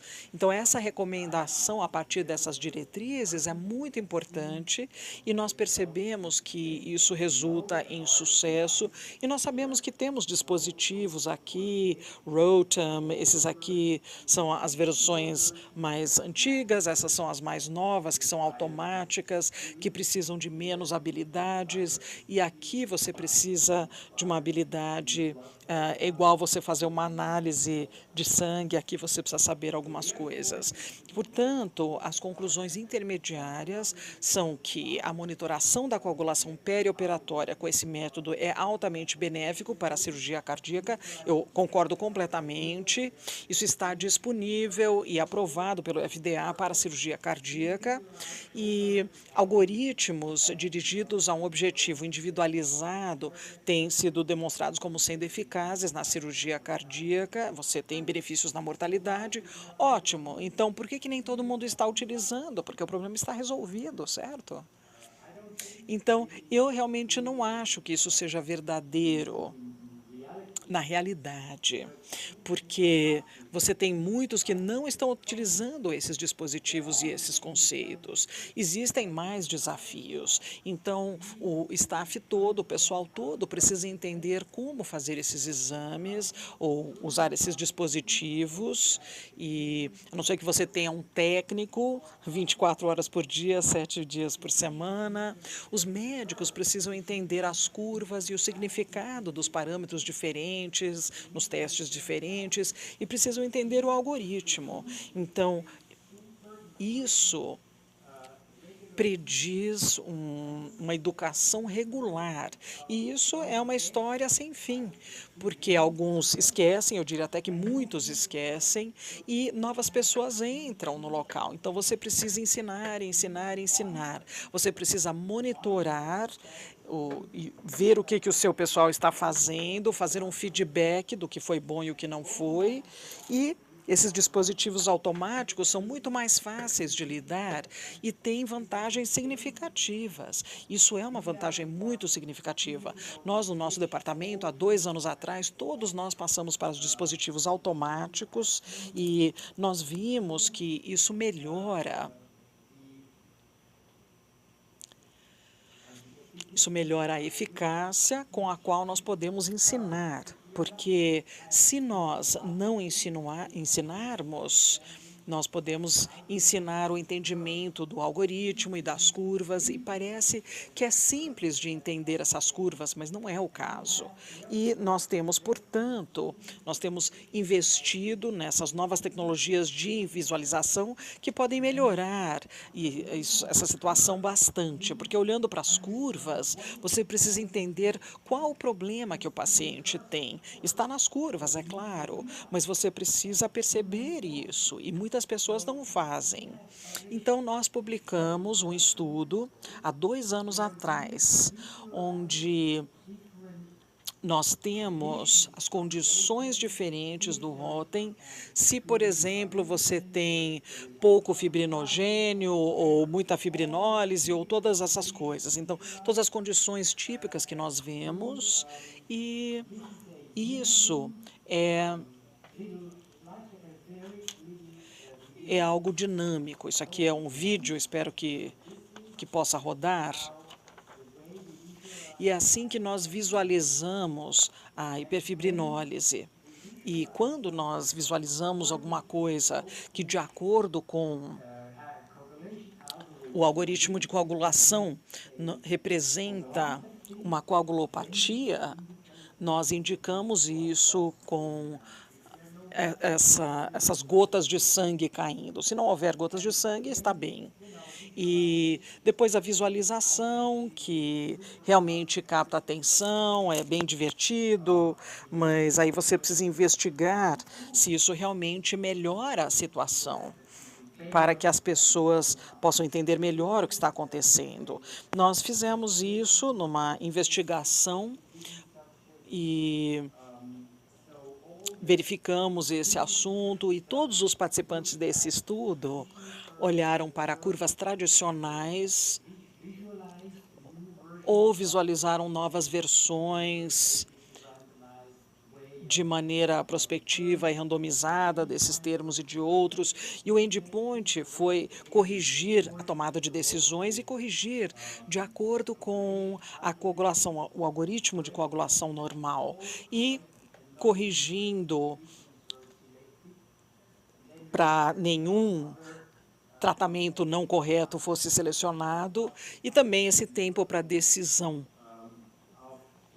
E ter confiança no diagnóstico e na carga de trabalho, de acordo com o sistema. E aqui vocês veem essa tomada de decisão, bem interessante. Isso aqui é com esse sistema, o Visual Clot, o coágulo visual, que é muito melhor do que as curvas Rotem, e aí nós temos o aspecto de certeza diagnóstica percebida. Então, aqui eles tinham certeza que eles tinham selecionado o tratamento certo, aqui eles não tinham tanta certeza, e aqui é extremamente importante porque da esquerda para a direita nós ordenamos os participantes de acordo com a sua experiência com Rotem. Então, você tinha aqui mais experiência, aqui você tinha os participantes, e para cada participante você tinha uma coluna em laranja, o coágulo visual, e azul para o Rotem. E até os especialistas, olhando para esse coágulo visual, eles estavam mais do que com o Rotem. E aqui, isso aqui é bem interessante. Os novos não entenderam as curvas, eles receberam informações e treinamento e tudo, mas eles, na verdade, não entenderam muito bem olhando para esse coágulo, olhando para esse coágulo visual, aí eles acertaram. Então, essas necessidades de visualização são muito importantes e com certeza têm um futuro potencial. E aqui nós temos vários projetos consecutivos para analisar a situação atual. E vocês já sabem disso, senão vocês não teriam organizado essa reunião hoje, mas também como comparador. E são indicadores de desempenho que nós já discutimos, e depois você implementa passo a passo as diretrizes de transfusão restritiva, de hemácias FFP e plaquetas. Você também coloca um programa de detecção de deficiência de ferro e anemia pré-operatórios, depois você faz a monitoração de coagulação avançada, e depois você tem um algoritmo de tratamento individualizado. E a terceira questão é utilizar um programa de TI permitindo uma detecção pré-operatória precoce da anemia de deficiência de ferro. E as perguntas básicas, então, para esse projeto são: quem está desenvolvendo esses algoritmos, quem que coordena esse desenvolvimento, quem é o dono, entre aspas, desses algoritmos, quem monitora, quem faz a aderência à monitoração, ou quem monitora a aderência e a não aderência. E esse projeto de pesquisa e desenvolvimento que eu vou iniciar com a sua instituição famosa tem a ver com a captura de dados antes e depois de cada passo de implementação do PBM. Então, no início, antes do início do PBM, desse projeto, com todos os dados disponíveis, todos os parâmetros disponíveis, com pelo menos 6 meses de duração. Isso é muito importante porque você precisa ter uma base de início sólida, onde você pode mostrar o seu sucesso. E depois dos primeiros 3 meses, depois talvez de um mês, podemos até discutir cada passo de PBM. E isso tudo é uma fase que deve rodar, não estamos analisando ainda. E o poder de dados de mundo real, com números altos, isso realmente pode mostrar ao mundo o sucesso da instituição ao introduzir PBM. Então, As conclusões em relação à PBM é que é um conceito de classe 1, nível A, na cirurgia cardíaca, é o padrão de hoje. As medidas mais importantes são diretrizes de transfusão restritiva, com aderência monitorada, a detecção precoce, pré-operatória de deficiência de ferro e anemia, o manejo de deficiência de ferro e anemia pré-operatória individualizada, também o manejo de coagulação perioperatória individualizada, e uma técnica cirúrgica meticulosa, e nós temos os brasileiros e suíços que estão juntos nesse projeto de PBM. Muito obrigado pela sua atenção.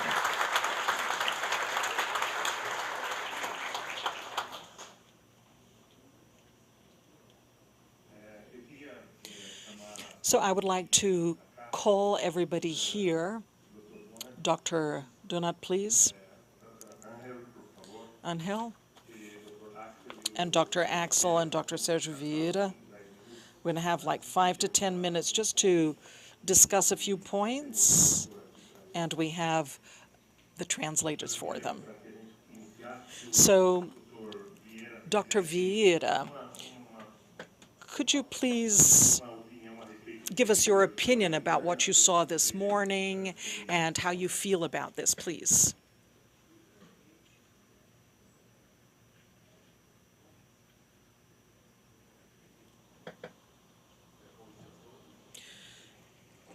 Check if this one's working.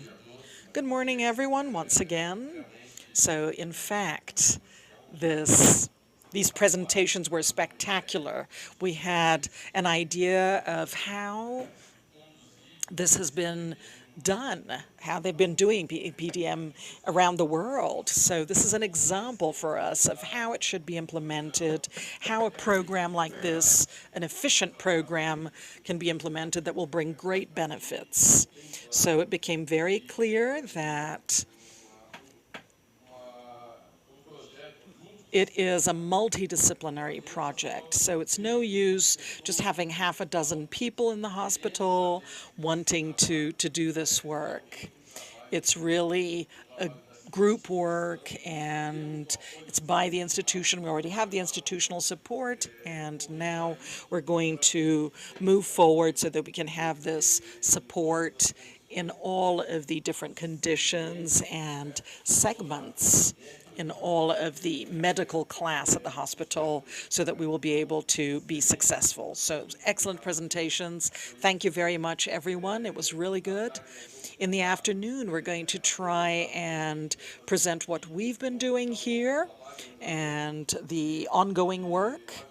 And once again, I would like to thank you for the excellent presentations you made.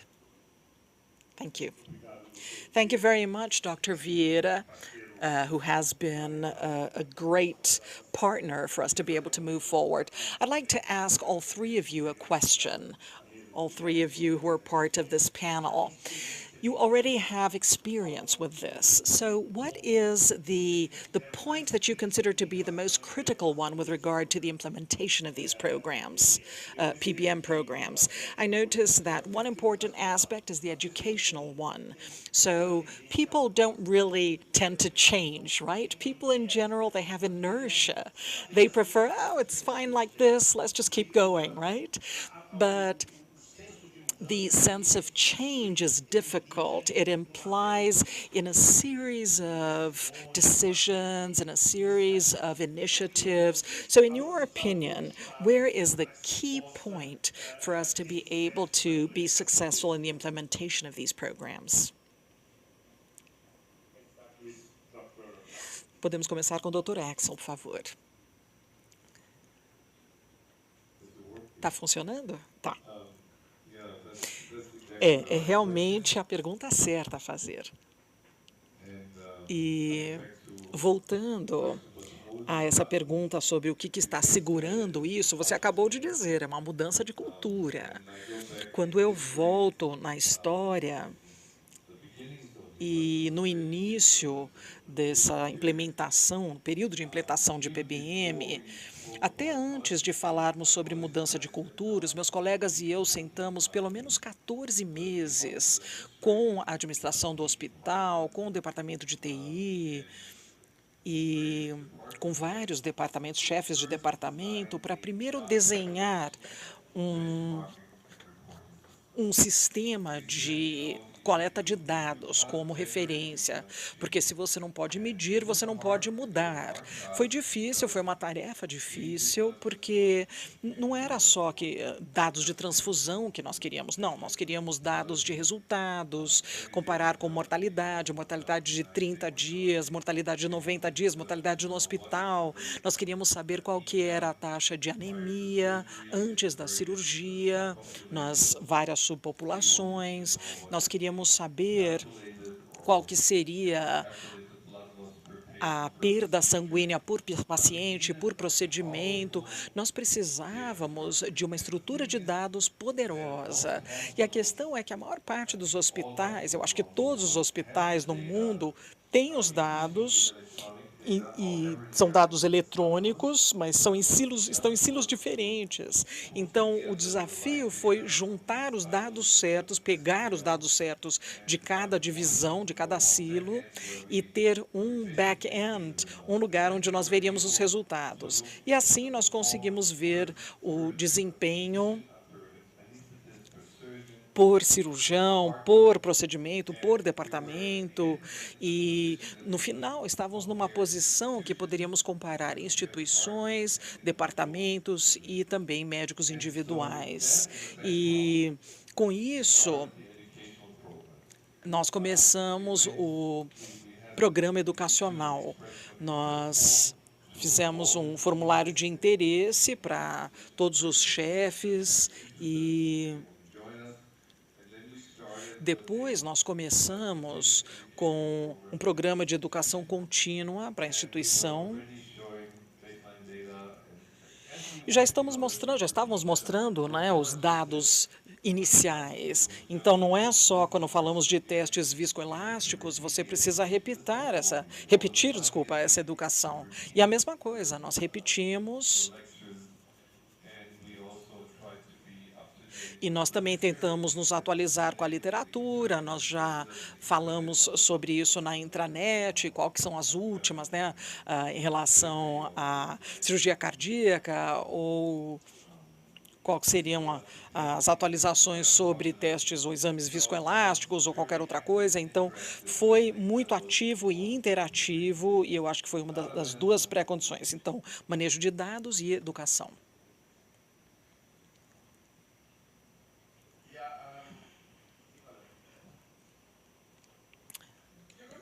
Eu acho que, nesse sentido, what I have heard, according to what they're doing, I think this is definitely, you're doing the right thing, you're moving in the right direction, there's a sense of urgency, you already have identified how you want to start, so you have an educational program.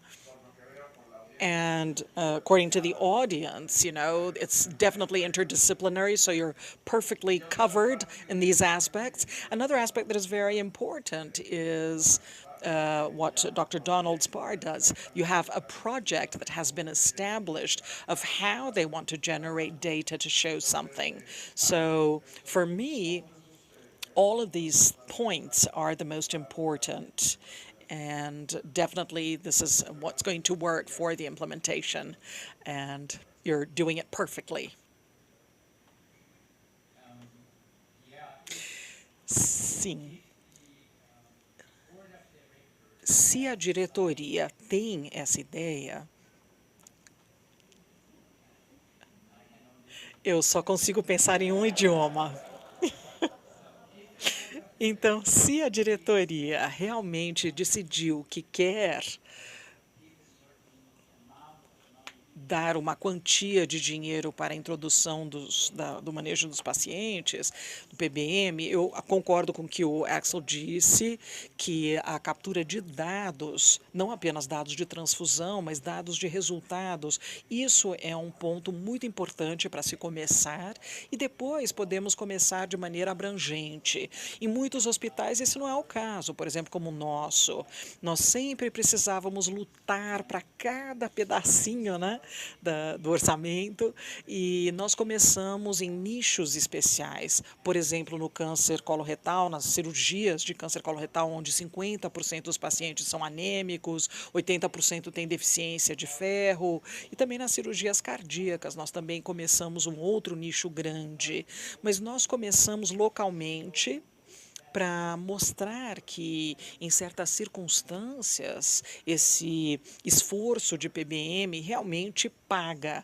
E os cirurgiões ficaram convencidos de que essa era a forma de seguir em frente. E aí, esses cirurgiões falaram com outros cirurgiões mais críticos, que eles tiveram grande sucesso. E aí, os outros cirurgiões, e nós vimos isso de verdade, eles chegaram para nós e falaram assim: isso é injusto, você só está dando suporte para os meus colegas e eu também quero esse suporte, não é? Ah, seja bem-vindo. Nós estamos muito felizes de dar suporte para você também. Então, o que é o mais importante? Com certeza são dados e não apenas a margem dos dados, mas o feedback para as pessoas. Então, agora, depois de muitos anos de desenvolvimento, o nosso comitê de hemovigilância, ele foi transferido ali para o comitê de administração e nós analisamos as transfusões de acordo com essas diretrizes que foram desenvolvidas em conjunto e depois nós analisamos cada clínica cirúrgica, não em relação à base de cirurgiões individualmente, não, mas com que frequência que eles respeitam ou respeitaram as diretrizes de transfusão e quando que eles são mais liberais, e depois o chefe do departamento recebe um relatório, se ele faz isso 2 a 3 vezes seguidas, aí ele tem uma lista dessas diretrizes de transfusão liberal e ele precisa responder por escrito por que foi liberal. Então, é monitoração e feedback, são duas coisas importantes. So I think it's very clear. Yes, of course, Dr. Axel.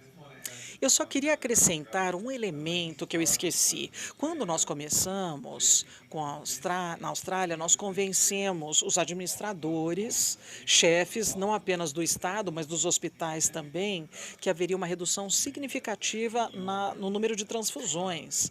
Então, nós trabalhamos, né, o Donald e outros colegas, nós trabalhamos em publicações de 15 anos atrás, mostrando que transfusão é muito mais caro.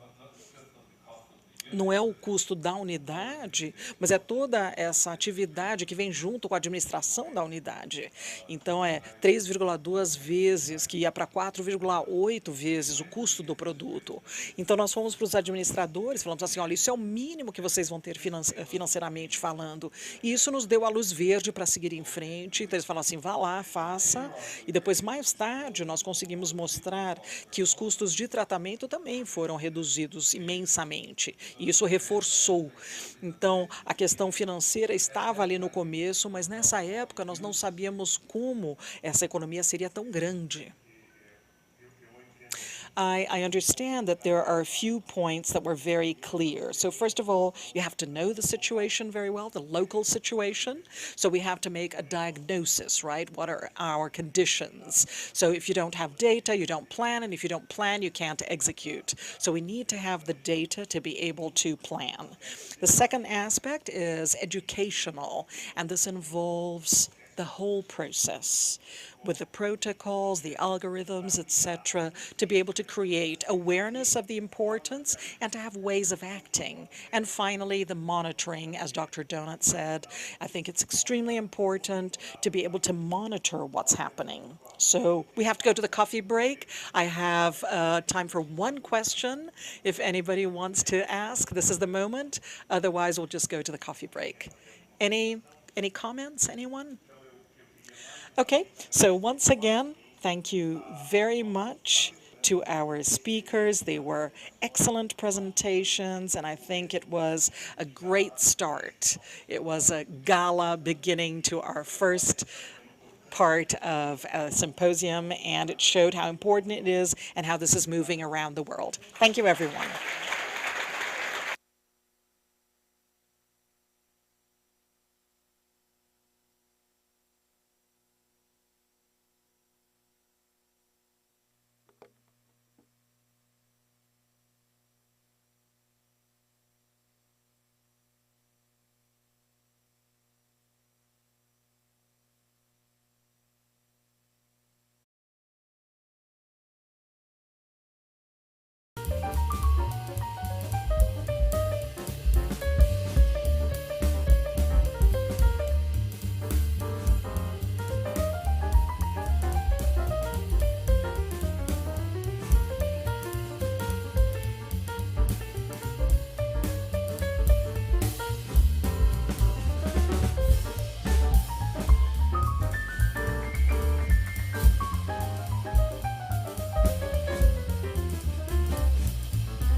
Good morning, everyone. My name is Salete Massif. I'm a cardiologist here at Agacor. And we're going to go to our second part of the symposium. Thank you very much to the previous speakers. Wonderful presentations. Thank you for coming. And we're going to continue Dr. Sergio Vieira. He is the leader of hematology and the coordinator of the blood bank at Agacor. And he's going to talk about the unmet need for patient blood management in hematology patients. Afterwards, I'm just going to introduce him so we can have some time. We're going to have Dr. César Almeida Neto, a hematologist, chief of ProSangue in the Hemocentro de São Paulo. And Dr. César is going to introduce the PBM working group in Brazil and its vision. So we can do one after the other. And then we have engineer Guilherme Rabelo, a consultant here at Agacor in the cardiology department and a member of the PBPM team. He's going to talk about evidence, economics, and ethics and how the 3 E's could drive PBM in Brazil. And afterwards, we're going to have a discussion with the members of this group. Thank you.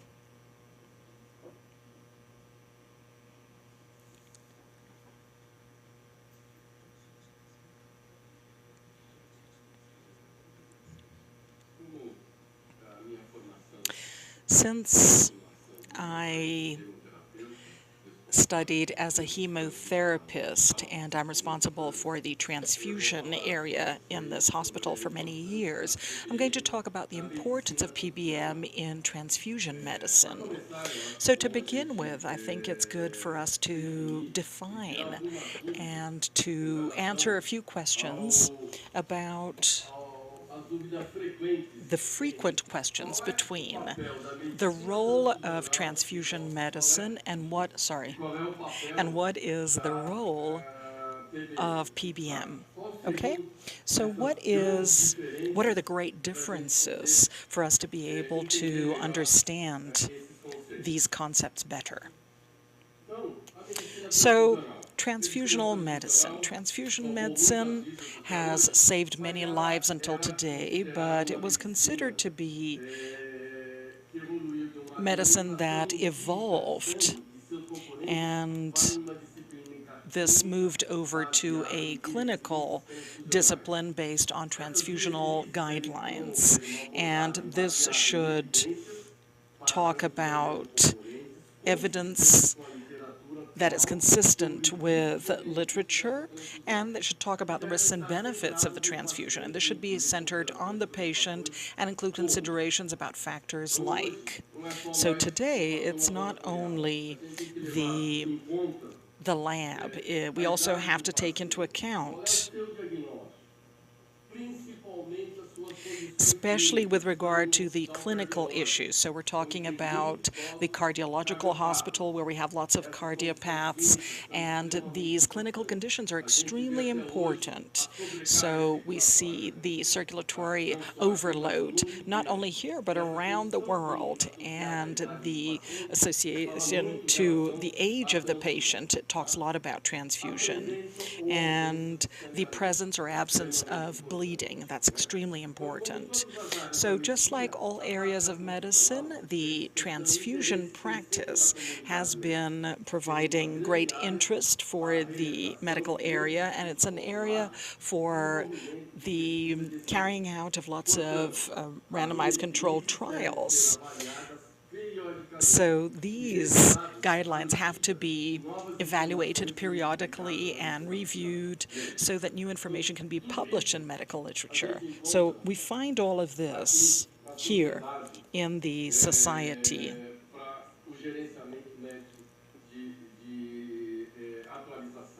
So we're talking about updating. And the transfusion is more than an event. It's a whole process. We're talking about blood transfusion here. And we talk about the uptake that is voluntary. We know that all over Brazil, the blood donations and the voluntary donation of blood is done mainly by replacement donors. So we actually need to do the uptake in patient that just had a transfusion so that he can sensitize his family, his friends to replace the blood that has already been transfused. So this process starts here in transfusion medicine. And then the triage, the collection, the processing, the blood types, the serological reactions. So we can talk about 11 more processes of blood transfusion, and it's definitely a very high cost. It is. And in the last 4 decades, as I said, there was a huge investment in transfusion medicine in terms of serological tests, and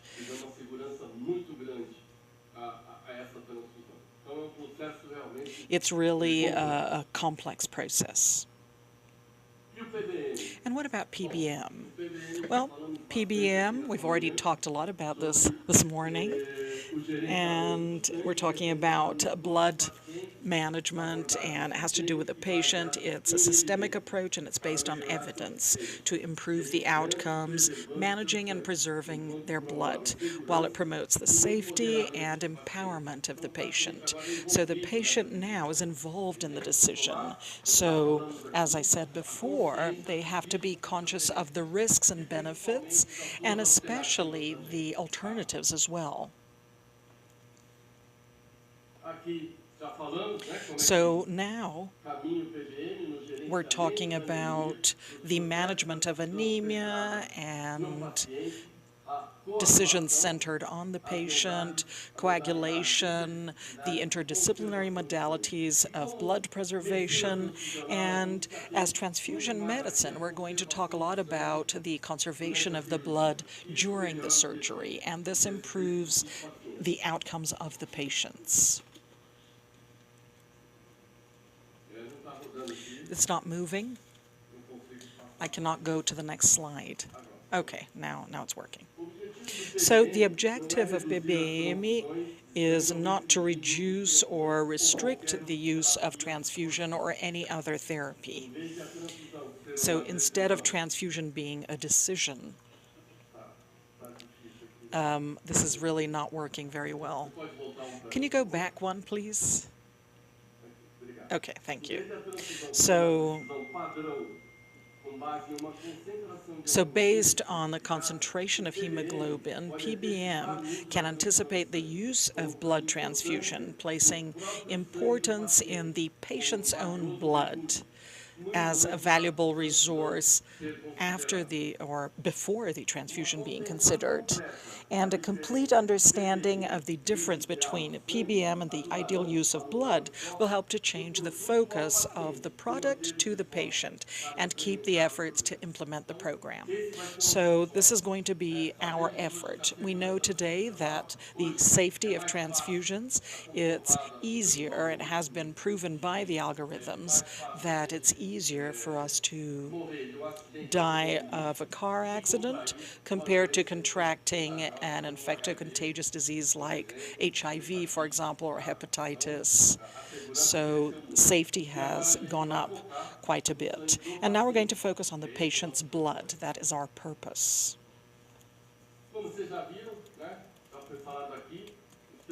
As you said, we have the great pillars of PBM, and the first pillar is to optimize the red blood cells. The second pillar is to minimize blood loss and bleeding, and the third pillar is harnessing and optimizing the physiological reserve of anemia. And as transfusion medicine, we have to act on the 3 pillars.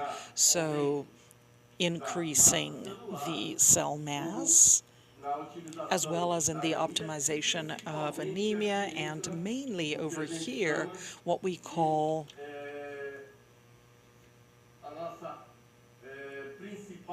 our main function as transfusion medicine here in this second pillar, that is intraoperative. Sorry, I can't change the slides. Can you go on to the next one? This is in autologous transfusion. So this is also the responsibility of transfusion medicine. It is our duty to create all conditions to be able to minimize the loss of blood during surgeries. And then we have the blood bank that has a lot of work there.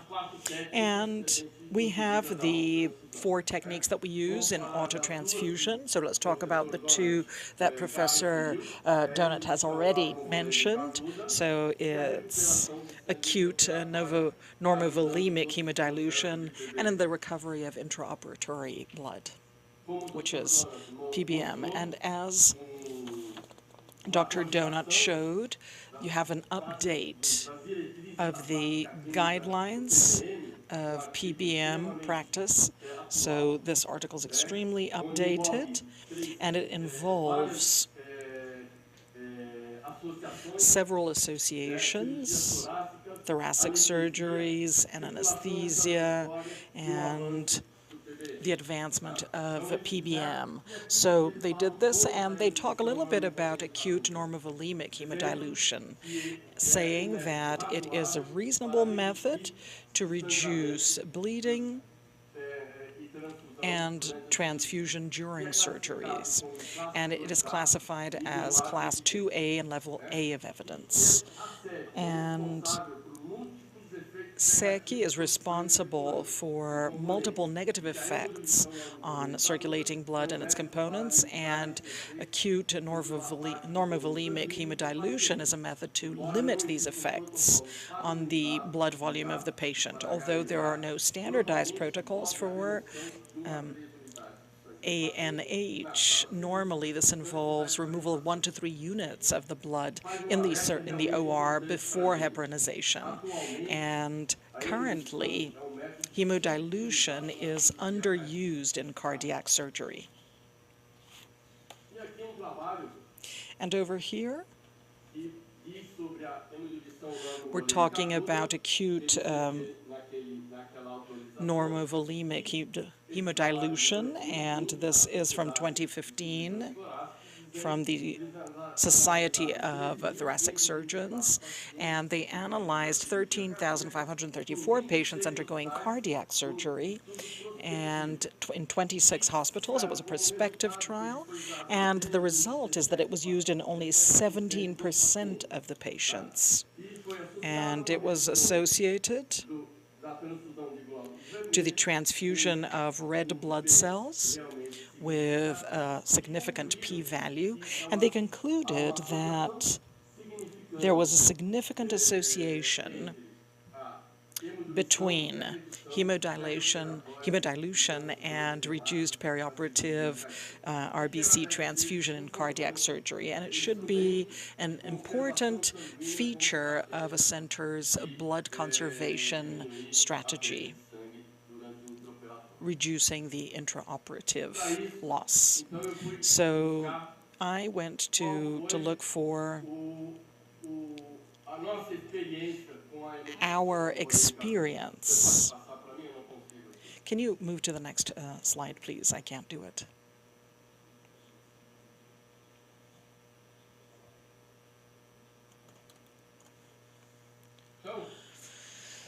So, what was our experience at HCOR with innovative work, disruptive, and as an extreme challenge? So we did a study since 1991 until 2007 in the recovery of intraoperative blood with this number of patients 30 years ago here at HCOR. So HCOR already had a pioneer view and looking at the blood loss in cardiac surgery, and 30 years ago that's what was done the most, and they already had the view of how to minimize this loss. So it was a study 30 years ago when we started, 17 years, and within this study we have patients where we were able to do both modalities. So hemodilution as well. And we did it in 379 patients, and there was a 6.7 rate, 6.55% rate that it is underused in cardiac surgery. And then we have the whole group that was studying. I cannot do this. So at the time, although we did intraoperative recovery, we still recovered about 1.78 autologous units. So it's a total of 675 autologous units that were recovered. And most of these patients 30 years ago, it was a very high-risk group. Half of the patients, they took at least 1 unit of blood, so 50% until from 0 to 1 unit of blood. That was 50%, and that was our experience 30 years ago in terms of hemodilution. And over here we have the same kind of work talking about intraoperative recovery. And intraoperative recovery, as everybody know, self-saving, right? This is a very well-established method of recovery of mediastinal blood during cardiac procedures, and class 1, level A. So, in other words, it is extremely beneficial, much more beneficial than any other kind of risk. And the recovery of autologous blood in cardiac surgeries is a tool for the conservation of blood. Meta-analysis and several observational studies have suggested the reduction of the need for homologous blood transfusion associated to intraoperative recovery, but without any effect on mortality and morbidity.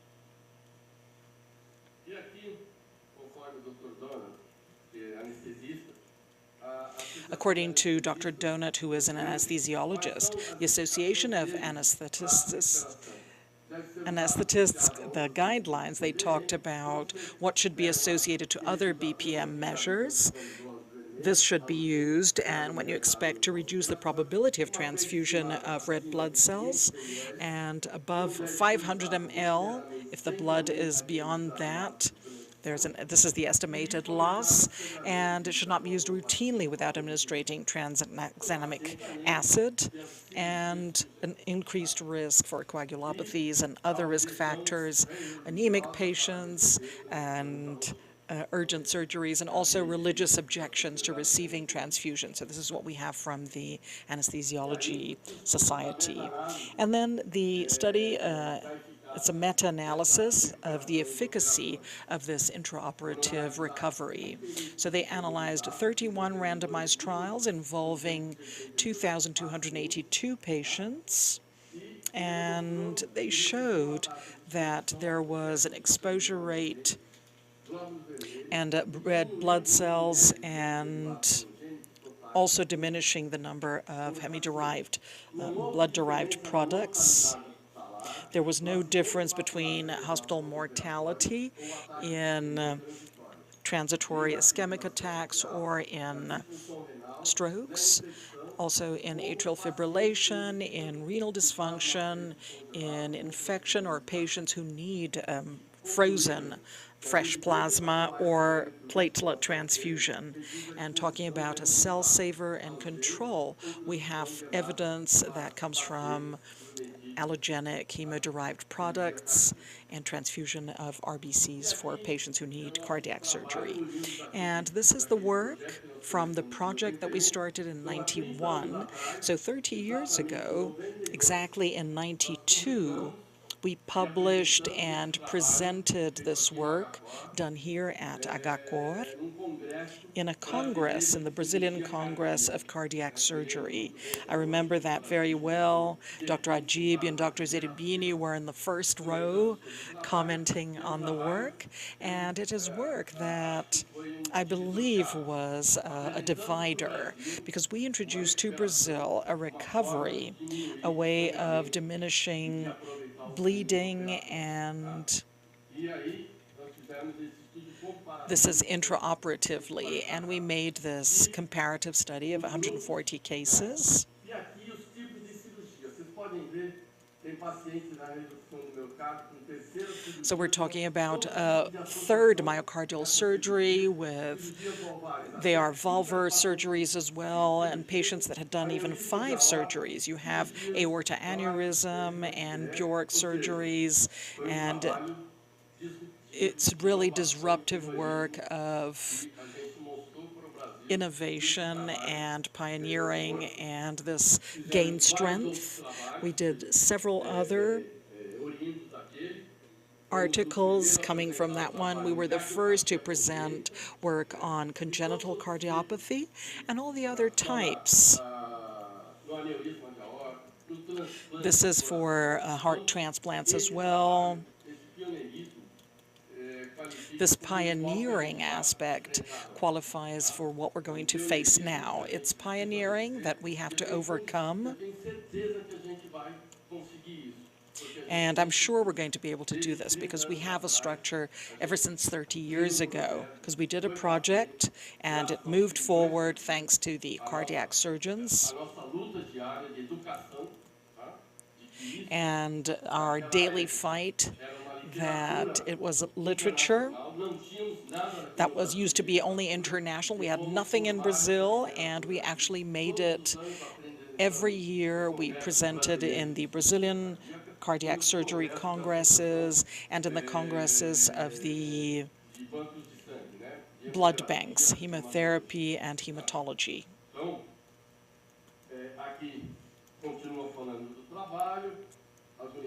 And then over here we're talking about the units that were recovered, the work that was done. And then after the 5th operation, the use of blood. And we talked about the different outcomes, and this leads to a reduction in the use of blood. And cardiac surgery, this is safe and efficient. It reduces about 50% of the use of homologous blood with possible adverse reactions and mainly the risk of infectious contagious diseases. And of course, 30 years ago, that was a great risk, and we were very scared, not only us, but the whole of society.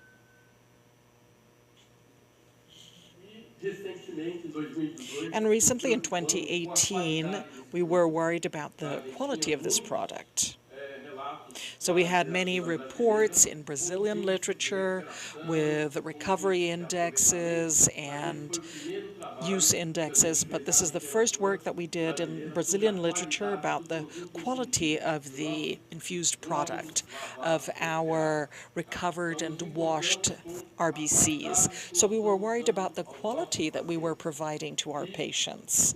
And something that called our attention, and during these 30 years, it was the questioning of some colleagues about bleeding, intra and post-operatory bleeding due to heparin that we use during the processing of intraoperative recovery. So although international literature has been very clear, we still needed Brazilian work that was coherent with surgeons, really engaged surgeons here in Brazil, so that we would be able to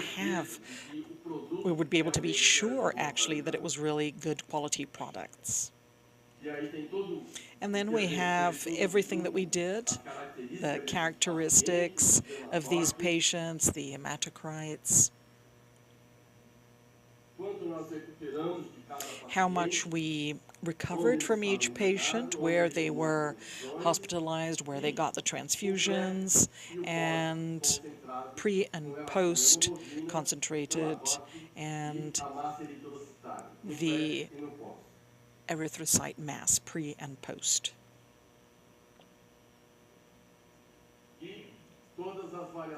And all the variations with the significant values of the recovery with quality.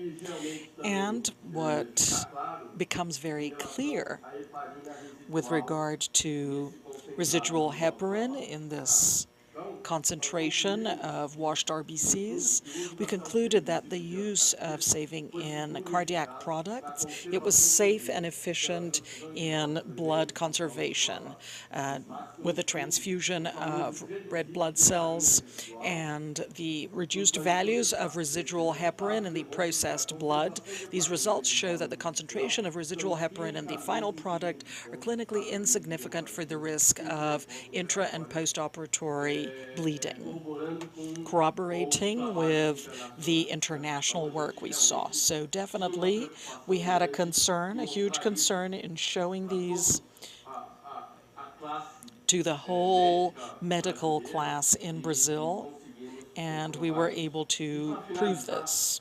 And to eu gostaria de mostrar finalize, para vocês I would like to show you um, artigo da, an article, artigo, opa, oops, aqui, over artigo here. So an article from periódico da medicina transfusional, the ele fala a importância transfusion therapy do terapeuta journal, and it talks about the role of incorporating this PBM practice in our routine. So it talks about transfusion medicine that was born from a culture of safety and hemosurveillance, and the patients were submitted to the transfusion with the possible reactions and transmission of infecto-contagious diseases. And this evolved to a multifaceted and highly specialized role involving PBM and transfusion, and that, according to what our guests said, it is necessary to have a multidisciplinary team to conduct PBM as well as transfusion. So transfusion medicine is recognized as a critical connection in a multidisciplinary team. So this is seen as an engine for change, filling in the gap between management and the clinical areas. So in other words, it is vital to help to establish and incorporate PBM that improves the results for the patient and their safety. Thank you.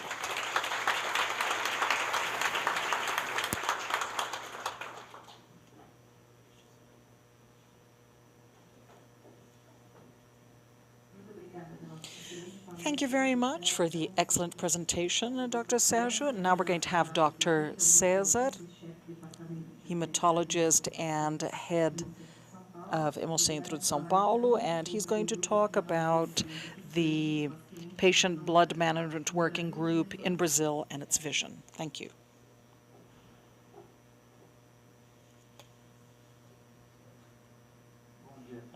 Good morning, everyone. I would like to thank you for the pillars of PBM, Professor Hoffman, Professor Span, and our dear friend Dr. Catalayud as well. So 3 months ago, we created the Brazilian PBM Working Group. And in its symbol, we already have the 3 pillars of PBM, Brazil as a whole. And our objective is always based on evidence, result, and safety. Esse grupo, quanto a conflitos de interesse, nessa palestra especificamente não tenho nada a declarar. So I have no disclaimers with regard to this presentation. And this group had as a mentor Professor Hoffman with all of his knowledge and practice. And just like he implemented this in Australia, he helped our colleague in Mexico as well. So Professor Hoffman is our mentor, and we have Vicente Fonseca from the Brazilian Society of Anesthesiology, Luis Fernando Falcão, also from the Brazilian Society, and Liana from the Brazilian Society. So it's a group, a strong group of anesthesiologists that represent this thought of PBM. I am the hematologist, as well as Eduardo from AC Camargo, an oncologist, and engineer Guilherme, who is always fighting about PBM with us. He has some definitions he's going to tell us later on, right? It's very slow work. And we also have the support of Joseph from Giganot that looks at leadership around the world. And E Dr. Vieira, Fernanda, vocês já estão convidados a participar desse grupo. And Dr. Fernando, you're already invited Bom, to be part of como this vimos group. de antemão, So, várias sociedades, entre elas a Sociedade So we're Brasileira talking about the Brazilian Society of Anesthesia, the Brazilian Society of Hematology and Chemotherapy, of Thrombosis and Hemostasia, and the Brazilian Society of Cardiovascular Surgery, of Extracorporeal Circulation, the Brazilian Society of Cardiology and Clinical Oncology and Oncological Surgeries. And we're going to add more societies to this group. E qual que é o problema? And what is the problem that we face? As has already been mentioned, blood is scarce around the world. And in Brazil, it's not different. Only 2% of Brazilians, they donate blood frequently. So in Brazil, we have a very robust system of hemocenters, public and private, but we have about 3,500,000 donations a year and 3,500,000 transfusions. So we can't really make ends meet like this. And in Brazil, we have some peculiarities that are different from other countries. So we talk about patients who need to receive frequent transfusions. We have sickle cell anemia patients that need this, and we have almost 2,000 children with sickle cell anemia in Brazil. So, you know, we have to make this be used well, right? It's a finite resource. And we also have the legislation for blood donation in Brazil that is very strict, as Dr. Vieira said, and this allows us to have safe blood. So 22.5% of the candidates for blood donation, they are refused. And the main cause, incredible as it seems, are low hematocrit or hemoglobin or anemia, medical diagnosis that they have, and also high-risk behaviors that could place our patient in a worse situation compared to when they came in. Right, so over here we can see around the world, when we compare Brazil, Latin America actually, with the developed countries, we notice that developed countries, they have a better possibility of the use of blood compared to us. And this is even more scarce. And the African countries and Southeast Asia, that's even worse. This is for red blood cells and also for platelets. So we have a huge challenge because in spite of all these problems, besides all these problems, we still have a scarce amount of this product. So. And this figure, it's going to translate everything. So we have to look at where the blood is used. So in traumas, digestive diseases, cardiovascular diseases, other diseases that are not communicable, and respiratory infections and tuberculosis. So the proportion is very similar around the world. But the developed countries have a greater offer compared to tropical Latin America, compared to southern Latin America, and central Latin America. And the Andean countries where the blood deficiency is even greater. So this is why our group, it's a Brazilian group, but it also thinks about taking these concepts of PBM to all these countries in Latin America so that we can provide to all these groups to unite the strength, and we can get further with that. And besides that, we have COVID, right? That is coming to an end, hopefully. I hope it really is.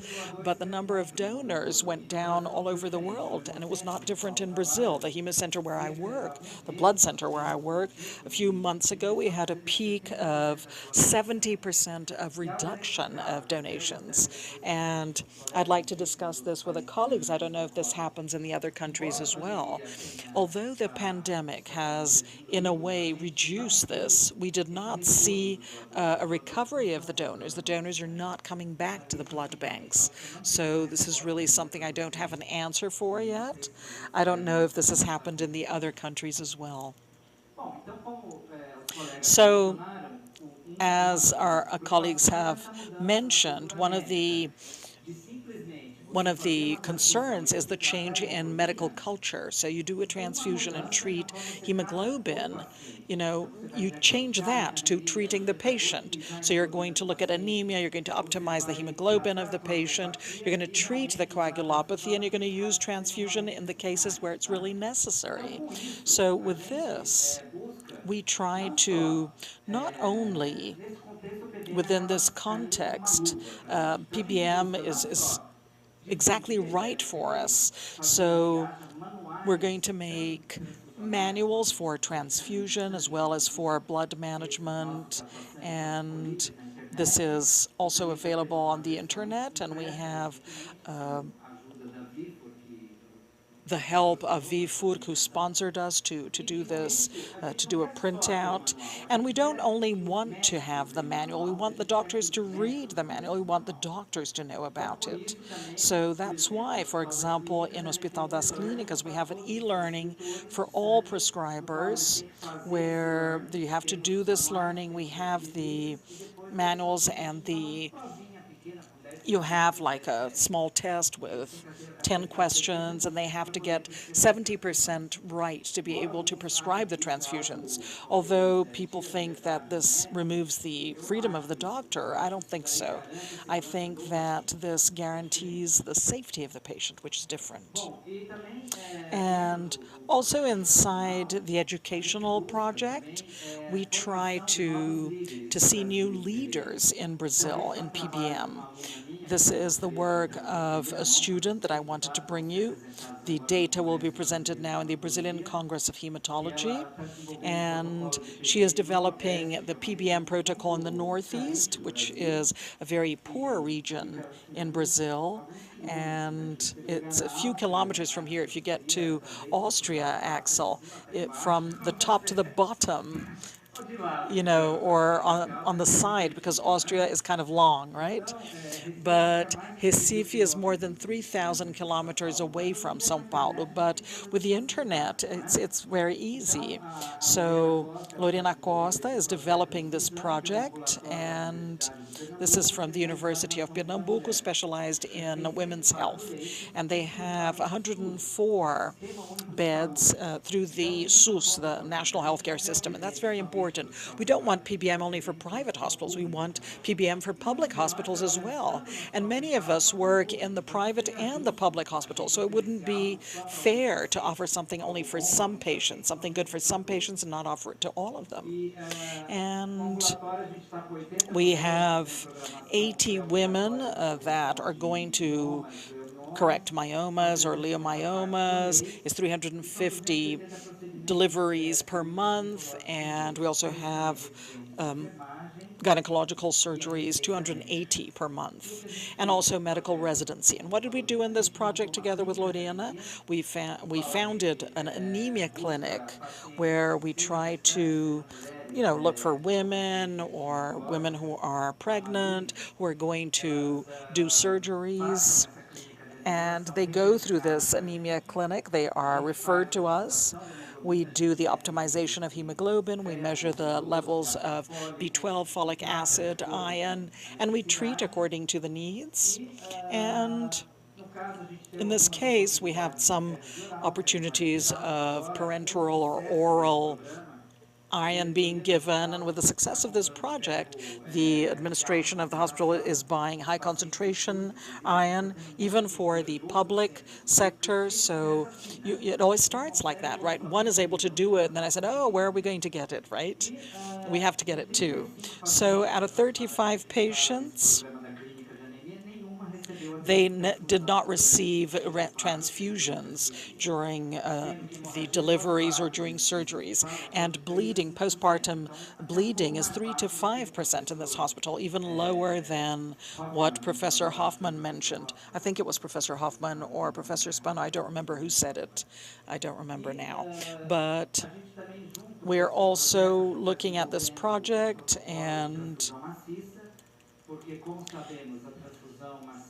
we know that massive transfusion, you have more plasma and platelets, but you save on the red blood cells. And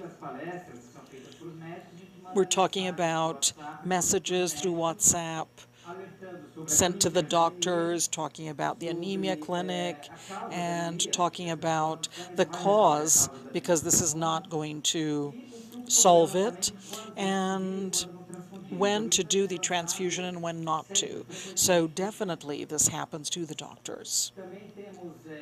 And we also have WhatsApp indicating situations where transfusion is necessary, and the details of the protocol and massive transfusion.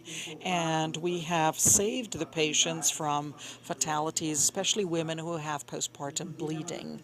And this is one of the main causes of mortality due to blood loss around the world. And besides this, our group also worries about how this is used and why it's used in Brazil. So we also developed a software that I'm going to present in our next meeting, where we are able to audit not only who is using blood, but how the blood is being used and what kind of effect it's going to have.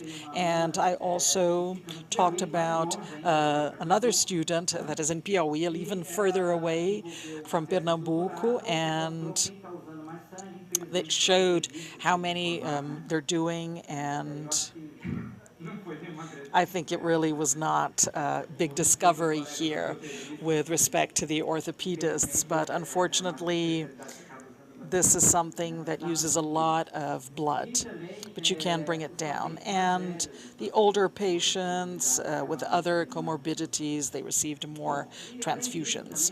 So we also try to develop hemosurveillance, because since you're going to use blood, as said by the other speakers, even though it's safe, you can have errors in the process, in the administration, and this is the correct case, and that's essential. And this is, we have a flyer from HC that we send by email to the doctors, and we put it in our murals as well, in our notice boards.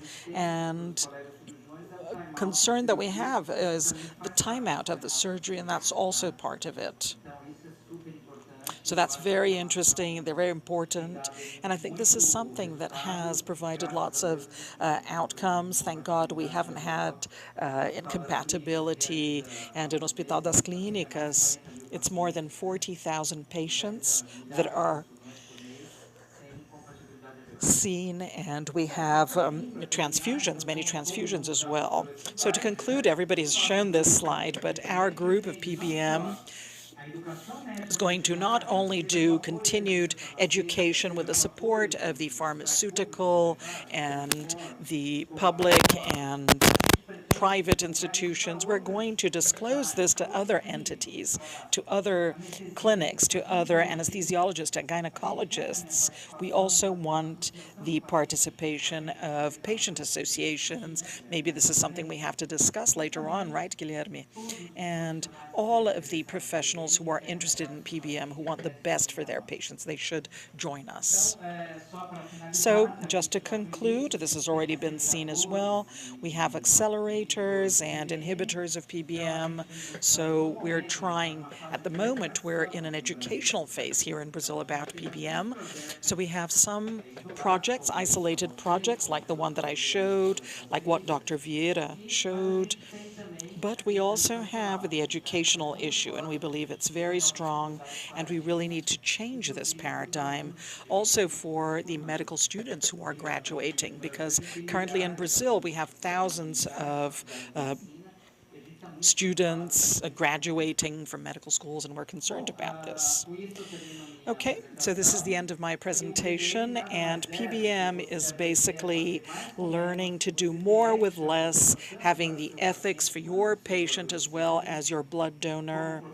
And as Professor Axel talked about, the 3 E's, it's based on economy and evidence, and it's great to have Professor Axel as our mentor with all of his experience, and I think we have much to gain, and we count on each of you so that you can leave this place and become ambassadors of PBM here in Brazil. Thank you.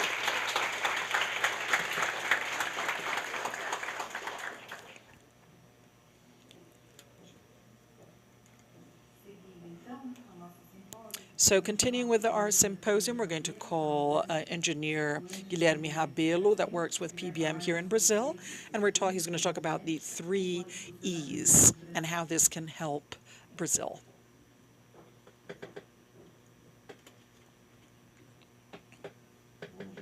Good morning. Thank you for the invitation. It's a pleasure to have all of you at this event, and it's a great pleasure for us to be able to share the knowledge and the effort of this project. And we see the leadership and the role of transformation we adopt. So I have the pleasure of not only taking a lot of what is done, so what was said already, and it makes it easier to present. And thank you, Professor Axel, for giving me the chance to talk about this. And Professor Fabio has been the leader here in INCOR and HCOR, and many times we are very restless in terms of talking about this. So I'm going to talk about these 3 new elements. We always talked about 3 pillars, and now we're talking about the 3 E's: evidence, economy, and ethics. And I just wanted to show you my disclaimers because we have done work with several partners, and I'd like to start provoking your view according to what Peter Drucker said. He is one of the icons in management, and in fact, he said that the greatest danger in times of turbulence is not the turbulence itself, it is to act with yesterday's logic. Unfortunately, we are acting with yesterday's logic for a long time. We have been doing that, and we are in the past thinking that logic is still the same, but logic has changed, and the past is in the past. So it is necessary for us to change our perception. Logic needs to be updated. And when we talk about this process, we have to say that, just like the famous thinker by Rodin, we have to stop to look at the evidence, understand how the evidence impacts economy, and how all of this leads us to make decisions that in fact are a reflex of ethics. But when we talk about these 3, we have to go back to what they actually are as a concept, because we talk a lot, we read a lot, but sometimes we don't understand what the words mean completely. So I went to the dictionary, and several dictionaries define evidence as what serves to demonstrate or clear up a fact, a cause, or a truth. And the fact is that you can look at this and you have a reason for what you see. But when we look at what evidence is not proof necessarily, and proof is not always evidence. So many are saying that proof is something concrete, what we're able to document, but it's not always something that you need. You don't always need proof, because you can make an analytical analysis, and even though there was no proof, we were able to prove it because we noticed the evidence. So it is necessary for us to understand that a lot of PBM comes from evidence, and now we're able to bring the proof for this. So when we talk about economy, we understand that economy is also important, but economy is the result of spending little.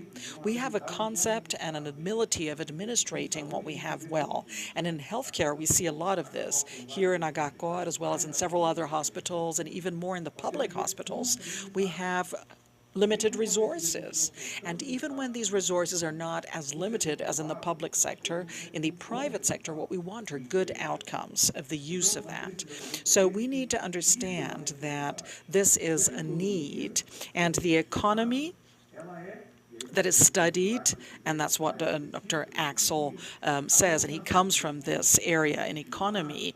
The resources are used according to the needs. So PBM talks about existing needs. So using scarce resources better and checking if we actually need to use it to be able to use other resources in combination. And finally, we have to say that ethics, it's basically the investigation of principles, distorting disciplines, and they guide us. But it's interesting because looking at several definitions, they said that ethics, when it comes from ethos, which is Greek, which is a way of being, it's an expression of how we understand those values that make up the person. This is not necessarily connected to moral, because moral is a collection of customs. So it could be morally accepted for the medical class or for the healthcare class, but maybe it's not ethic for the patient and vice versa.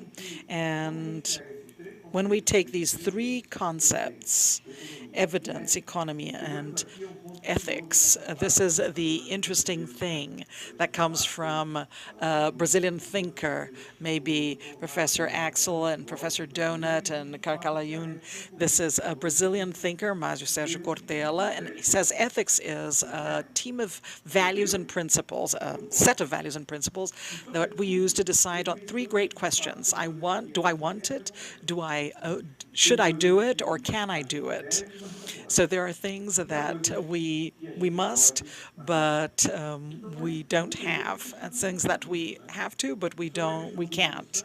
And there are things that we can, but we don't want. So should we do? Could we? And then we go back to 50 years back.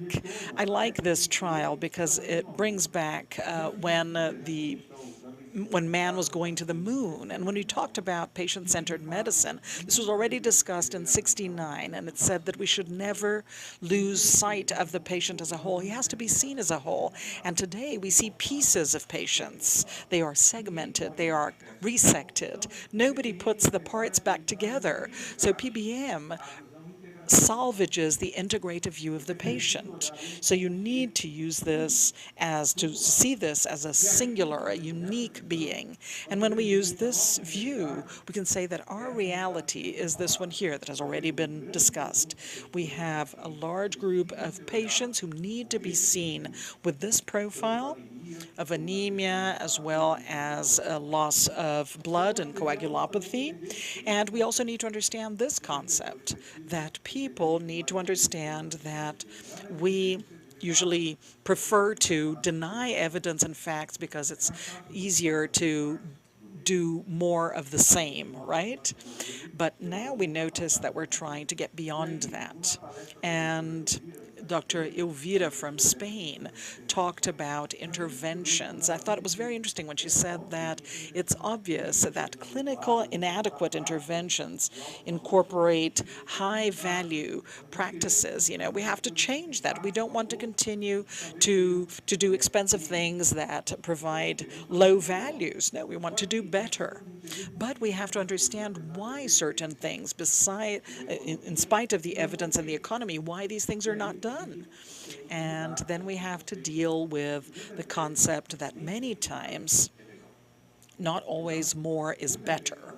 So usually we do more because we think that this translates the effort of doing more.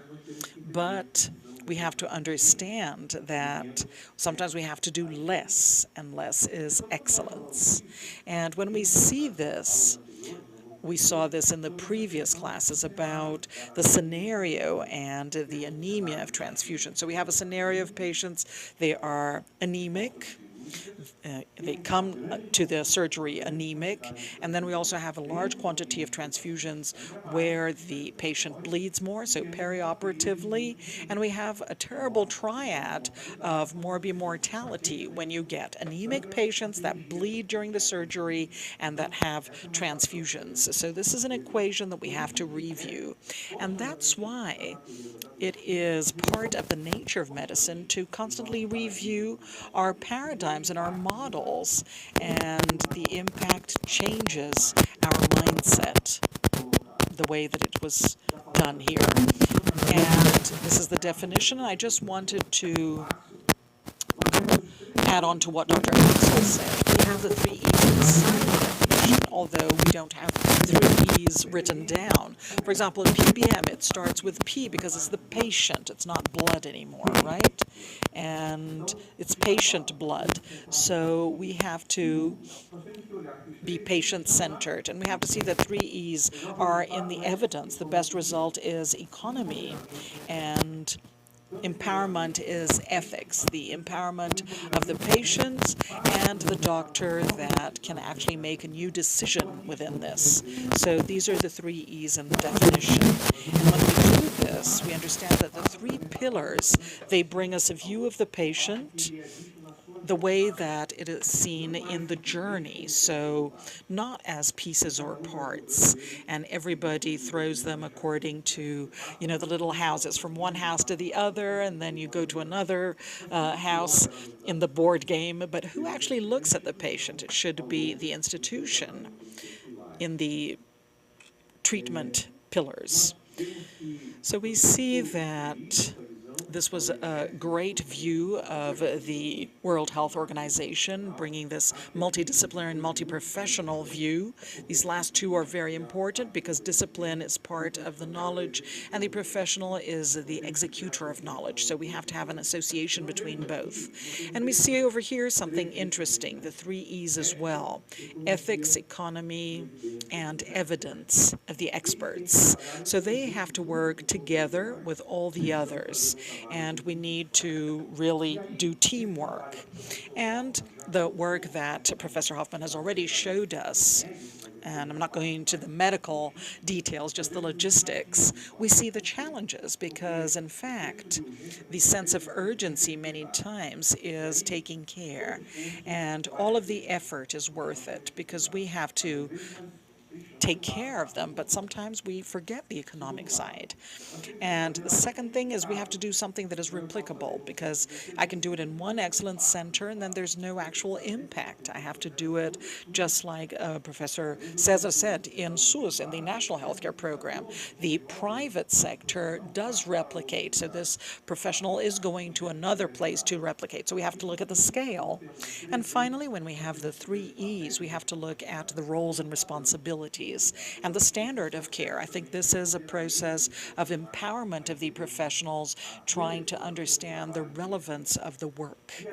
And within this, exactly last month, I was at an event in the United States, which is this American Congress of PBM from SABM, from the Society, and I heard Dr. Axel's presentation there with Dr. Aria Shenet and Professor Donald as well. They made these 2 presentations about improvement in the outcomes and the impact in millions, and also the economic issue. And then they presented the triangle here.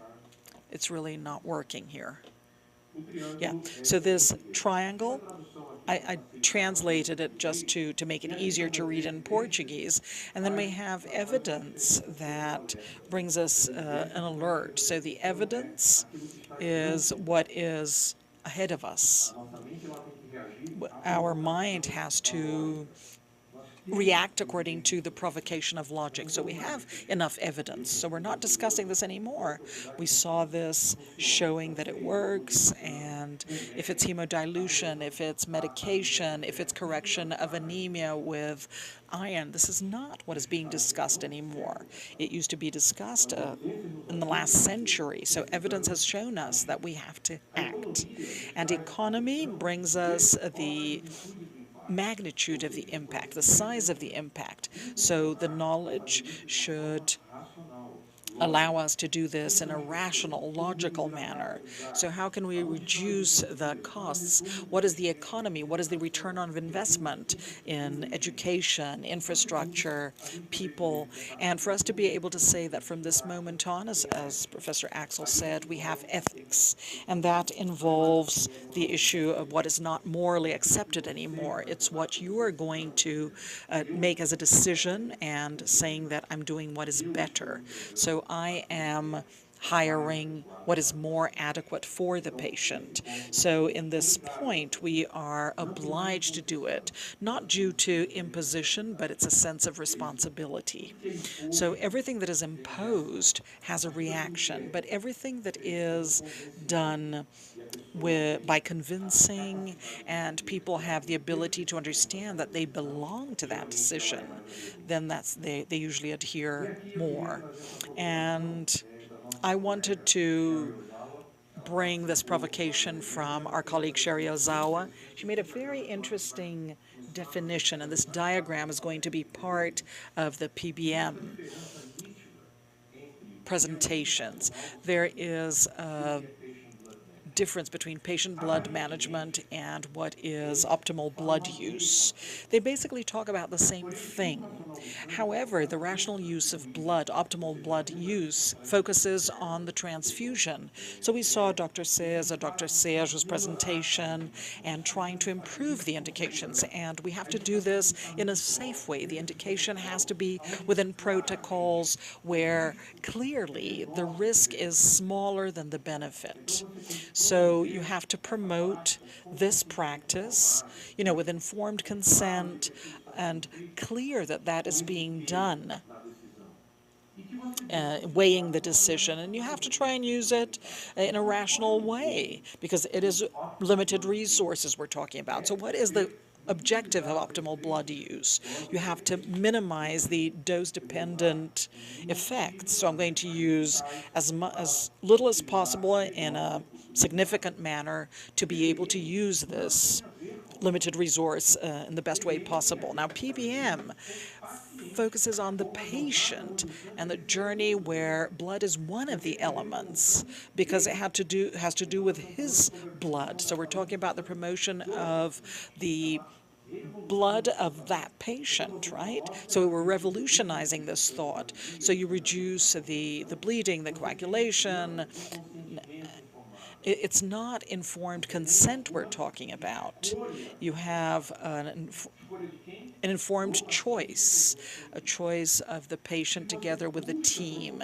And then you try to promote the proactive, not corrective actions. So that's why we're talking about blood health. So improved blood health. In a way, this concept is very clear to us because when we buy a car, and I'm going to show you the difference here. We buy a car, and many times today, if I go forward, can I? Okay. So it has to be efficient, energetically speaking. We buy a refrigerator that uses up less electrical energy, and we have different grades about efficiency. So the car, when it uses the fuel, so that's efficiency, that's OBU, right? Optimal blood use. The more the less it costs and the more efficient it is, it's having a rational, ecologically correct car. So I can generate efficiency and have the best journey. We're changing the concept. We don't only want to be efficient. Now we also want to be economically feasible, sustainable. And this many times involves a change in standard. And that's why I'm almost finishing here.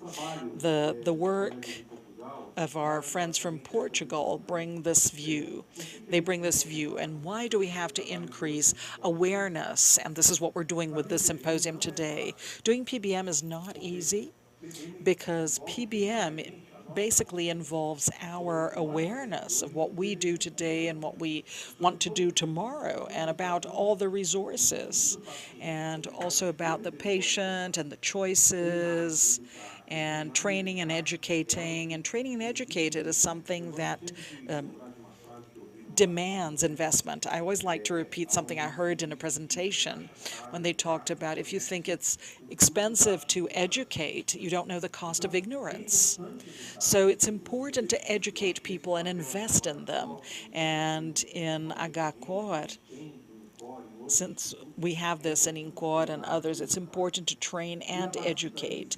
And from then on, we can see that the work of correcting anemia preoperatively, this is something that came out in September. It's less than a month. And this is being demonstrated as good medicine. Preoperatively, postoperatively, treating during this period. We heard about also treating anemia and one day before. So there's no problem. There's no mental block. Since it, it didn't happen, I'm not going to do anything. What can you do now? Is it one day? Do one day. Maybe you don't have a maximum outcome, but it's going to be more than doing nothing, depending on the situation. Then you have evidence. We did work from the INCOR group, and we have Professor Fabio, Rosângela, and me, Bianca, Anderson, and other people from our innovation team. We presented some work in the SABM annual meeting with several other hospitals, and it was to show infographics about this change in the concept of PBM, and this was awarded the best infographic, and we had the pleasure of bringing it. It is simply the journey of the patient. It's not segmented. The journey of the patient has moments where you have different actors and interventions, and we have to change the mentality, and the patient needs to be followed up, and he has to understand that there is a process. But if this is well done, the world of surgery, we talk a lot about metaverses. We have the surgery verse, the surgery universe, that is going to be as safe as it's going to be safer if we intervene early. And this comes from England. This is my final message. So what's in a name? This brings us a concept. So in England today, they are already saying that maybe it's time for us to change the concept of transfusion committees. If transfusion becomes part of one of the things and not the only thing used, maybe we need to have the PBM committees. And here in Agacor, that's how we're starting. It's a change in revolution. It's a view, a very important change in concept, and it brings the conclusion of this Socrates view. Maybe it's easier for us to make changes, not trying to change the past, but building the future. Thank you.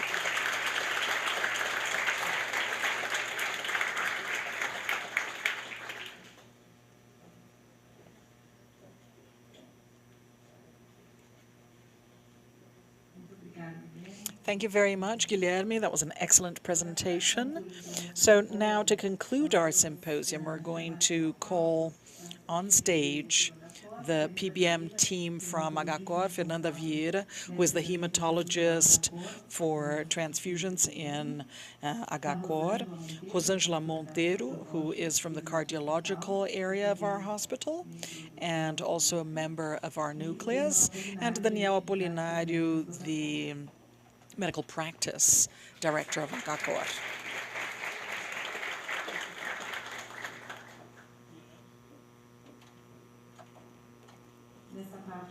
And at the end of the symposium, we're going to discuss the implementation and how this is working in the PBM implementation, so future steps as well.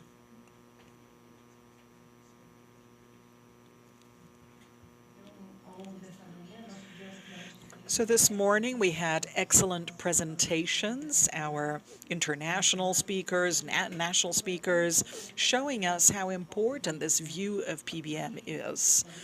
And over here, maybe you're asking, why is a cardiologist here moderating this session? Well, we have a perioperative nucleus here at the hospital, and it has been gaining strength.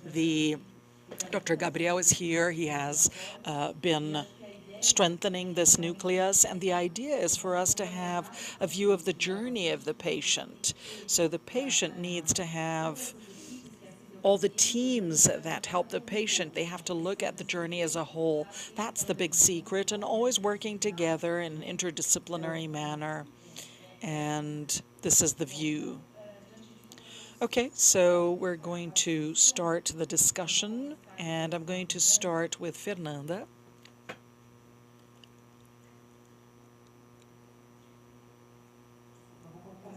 Sorry, I'm going to start with Rosângela. So, Rosângela, you're involved in the PBM program in HCOR, and how did you find the opportunity of developing PBM in this private hospital, and what are the challenges that you see here in the beginning? Thank you for the question, Salechi. I think we started PBM at INCOR about 10 years ago. It's been 10 years from the publication of the TRACS trial, which is well known by most of you. It is a study that it compared a restrictive strategy with a liberal one for post-operatory cardiovascular surgery. And in the same way, I think we also have a well-structured program, a self-saver, that is also well-structured, but these are Lego parts. It was not effectively a program. So we had some initiatives, many of them came in because we were an academic hospital, many because it was trials, but this did not permeate the hospital as a whole.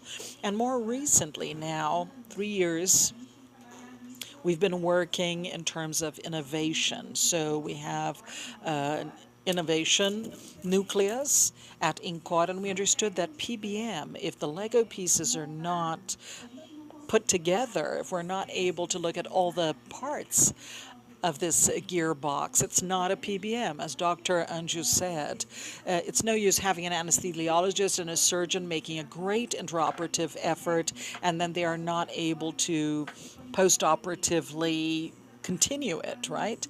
So we have to check that out.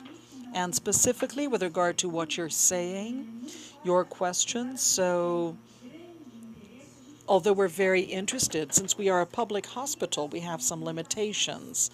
Limitations in terms of incorporation and the incorporation of technologies. So we have budget restrictions. We're not always able to, if we don't have projects that help to finance that. So when we got to HCOR, Professor Fabio took on the leadership of cardiology. We did about 50 interviews, and we tried to map how we could actually contribute to a hospital that already had good indicators and had excellent outcomes. And it became clear to us that PBM is an opportunity. It was something that we could do. And over here, the profile of the patient, who is eminently for supplementary healthcare systems. So we have the possibility, these are our restrictions from INCOR, of being able to implement, because it's easier to have these resources to adopt some technologies and some devices and some products. On the other hand, at INCOR, we have verticalization of the conduct. Since it's a university hospital, we have a professor, we have directors of the units, and we work with departments. So if the decision is made by the leaders, it definitely comes to the end, but our great challenge over here is to work on the open clinical body. And although we have the support of the leadership, we still have individual preferences, which is what we're going to have to work on and really confronting, as we saw over here, the evidence that is already available and available for a while now already. Thank you, Rosana.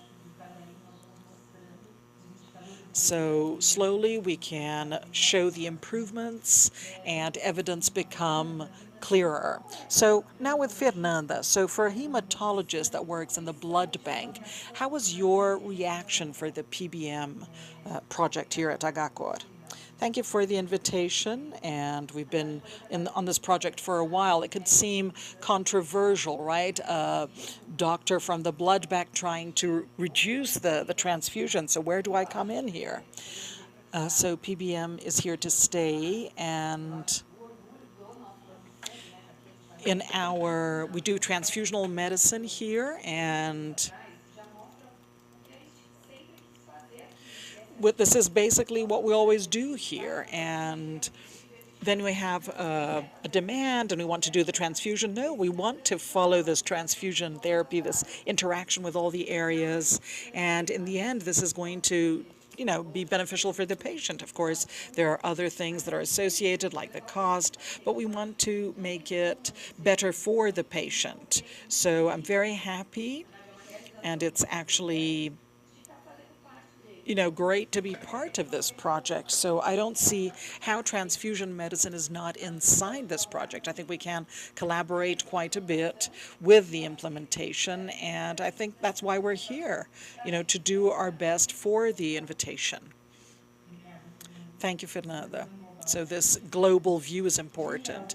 And Daniel, you work with medical practices, you're looking at new medical processes here in the hospital. So PBM, proposing a change in culture, what are the elements in the project that called your attention? Well, Salete, I think it's interesting because we have leaders from other hospitals here who are going through the same thing as we are, and we were still planning, and it's important to talk about the first impressions and the difficulties. What really calls our attention in the beginning is the size of the challenge, because you have the size of the project, right? So this is a little scary at first. So you have to think about the flow of the clinical patient, the surgical patient, and you have several types of surgery with specificities, and you need to use different fronts. But the response for this is to start slowly, focusing on what is easier. And today we're going to get to the orthopedists, right? One day. But maybe it's not intelligent to start with them, right? We have to know where to start. And here we made this decision of starting with the myocardial cases. And something else that calls my attention in the beginning is how much that, if we work with PBM, we have to review the basis of clinical practice. So if we're talking about the first pillar where you have to correct anemia preoperatively, before that we need to have a good preoperative flow, because if we don't have a good flow, we're going to miss the opportunities of correcting anemia. So you have worked a lot on the preoperative basis, and that's fundamental. We cannot evolve in PBM without that. Thinking about the second pillar of coagulation, we have to have good use of thromboelastogram. We need the teams to be trained. The equipment has to be delivered, and the outcome has to be delivered at the right time. So you start reviewing several processes. So what is our post-operatory protocol like in the ICU? Are we collecting more samples than we should? So then you begin to review several basic processes in a way that, it becomes a huge qualification program for the institution. Yes, I think this view is extremely important because the PBM program makes you revisit several areas, and you identify several points that are weak in the hospital. So in my opinion, I do the peri-operative, and the people that graduated with me are here. I think PBM is really going to revolutionize perioperative medicine. It's going to create a great impact. Dr. Exum and all the speakers talked about an impact. So not doing that is going to be a bad medical practice. Now, going back to Rosângela, I wanted your point of view on how the cardiology area here at HCOR worked in the PBM compared to other areas in the hospital, and the consolidation of an institutional view for PBM. Well, it was a provocation of the cardiology area, but we had general support from several leaders, and I got Dr. Sergio was part of the leadership, and he was another component that bought our idea and that got strongly involved, him and Fernanda from the hematology area. But I think that the great strength of this program, of building this program, came with, just like the speakers presented, it was a multi-professional factor. So we made some meetings with the leadership, but we went to talk to the people, right? We went to talk to the people in the pharmacy, we talked to the people in the ICU, we created groups to discuss this.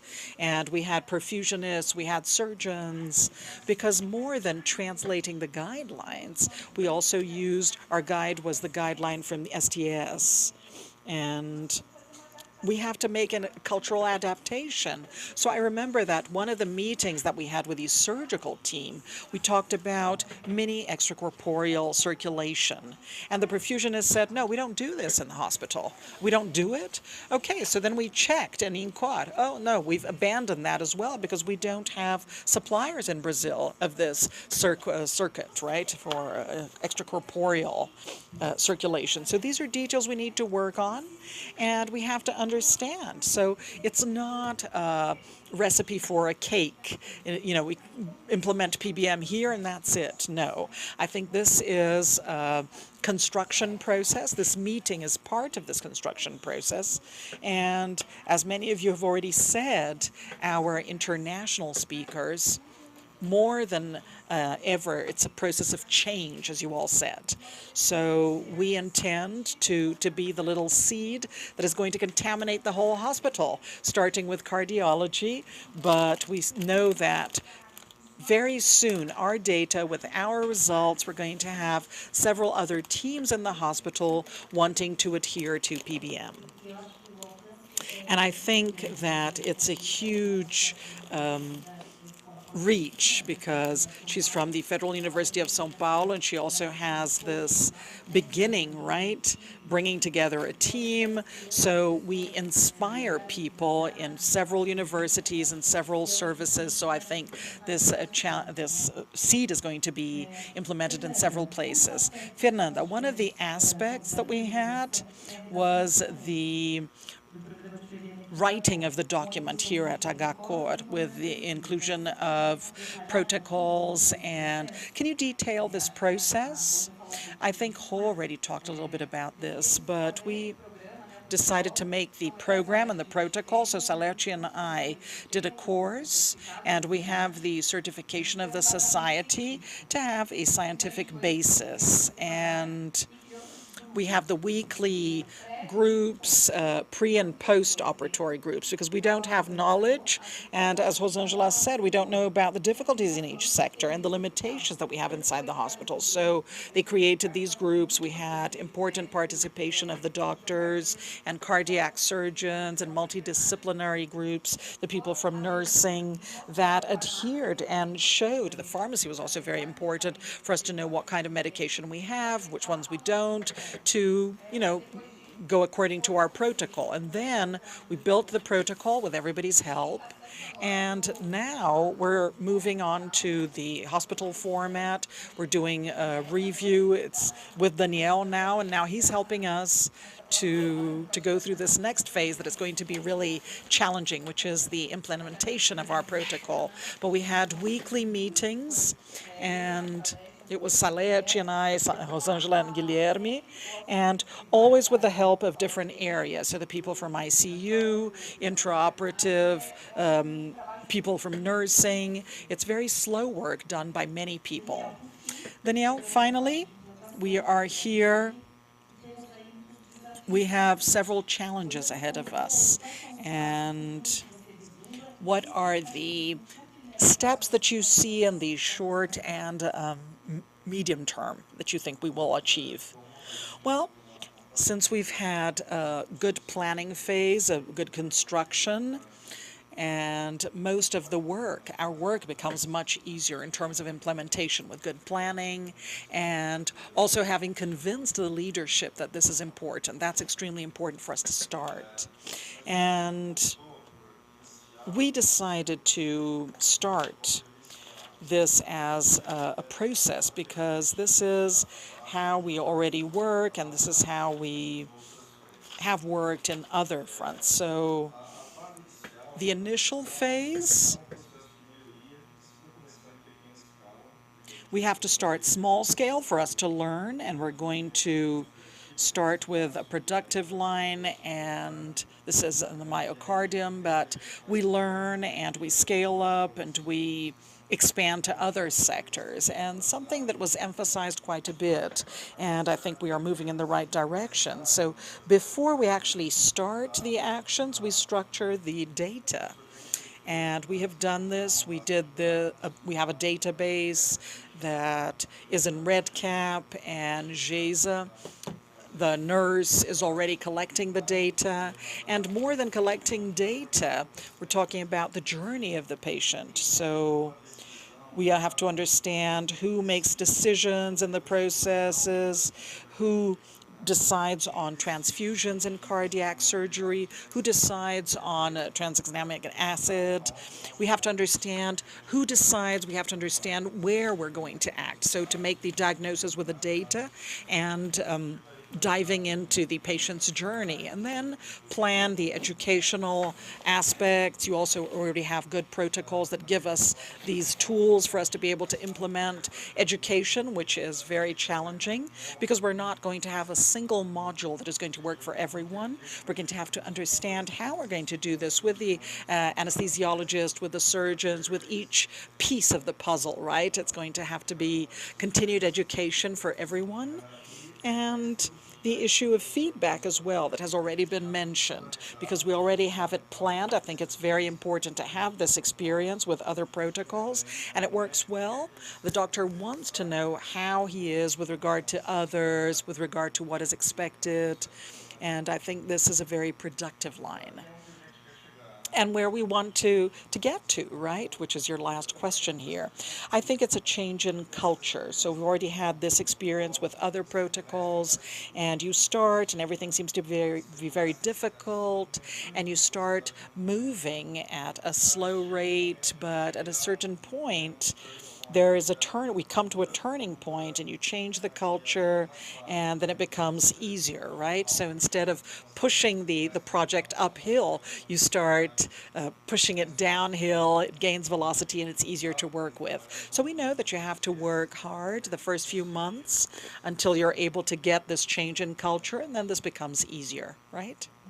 Great, thank you. So I think that's it, and it's really a change in mindset. And I think that all the teams here, the clinical teams, the surgical teams, you're beginning to absorb this information about PBM. That's extremely important. And even more than that, people have to understand that they have to work in an integrated manner together. So PBM is here bringing a very important way of seeing this whole operatory journey of the patient. So finally, I would like to thank all our speakers once again, our guests, and I would like to call Dr. Gabriel de la Costa, our medical superintendent, and he is going to close the symposium and the official launch of our program here in the hospital. Dr. Axel, would you like to say something? Eu só queria agradecer a excelente tradutora. Thank you.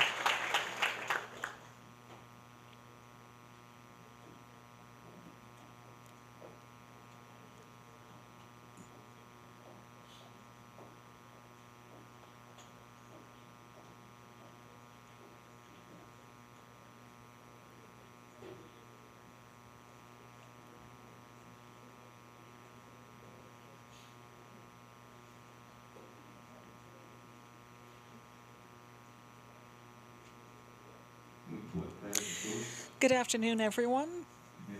First of all, it's complicated to compete with this time, right? So I know that you're all thinking about lunch. I promise that I'm only going to speak for 60 minutes.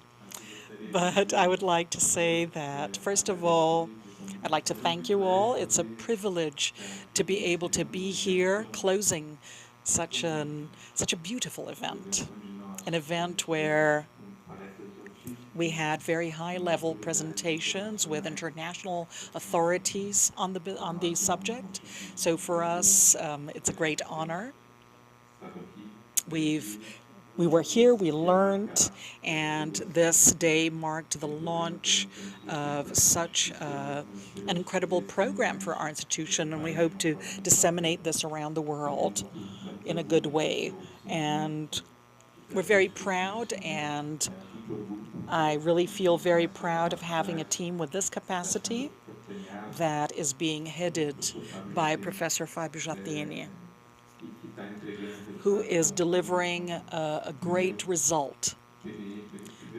It's the first PBM program of a private institution in the country.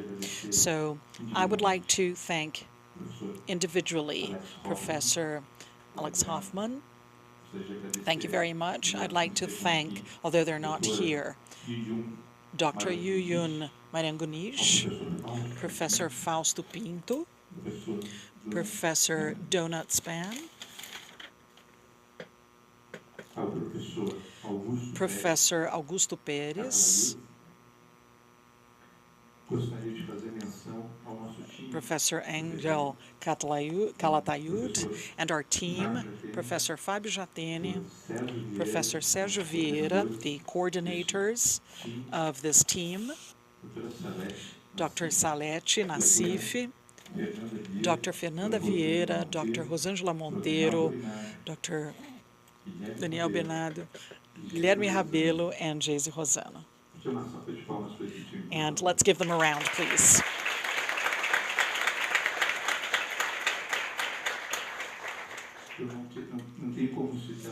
And I cannot mention the 40, more than 40 professionals who participated in the building of this program that is starting today, and Daniel said it very well.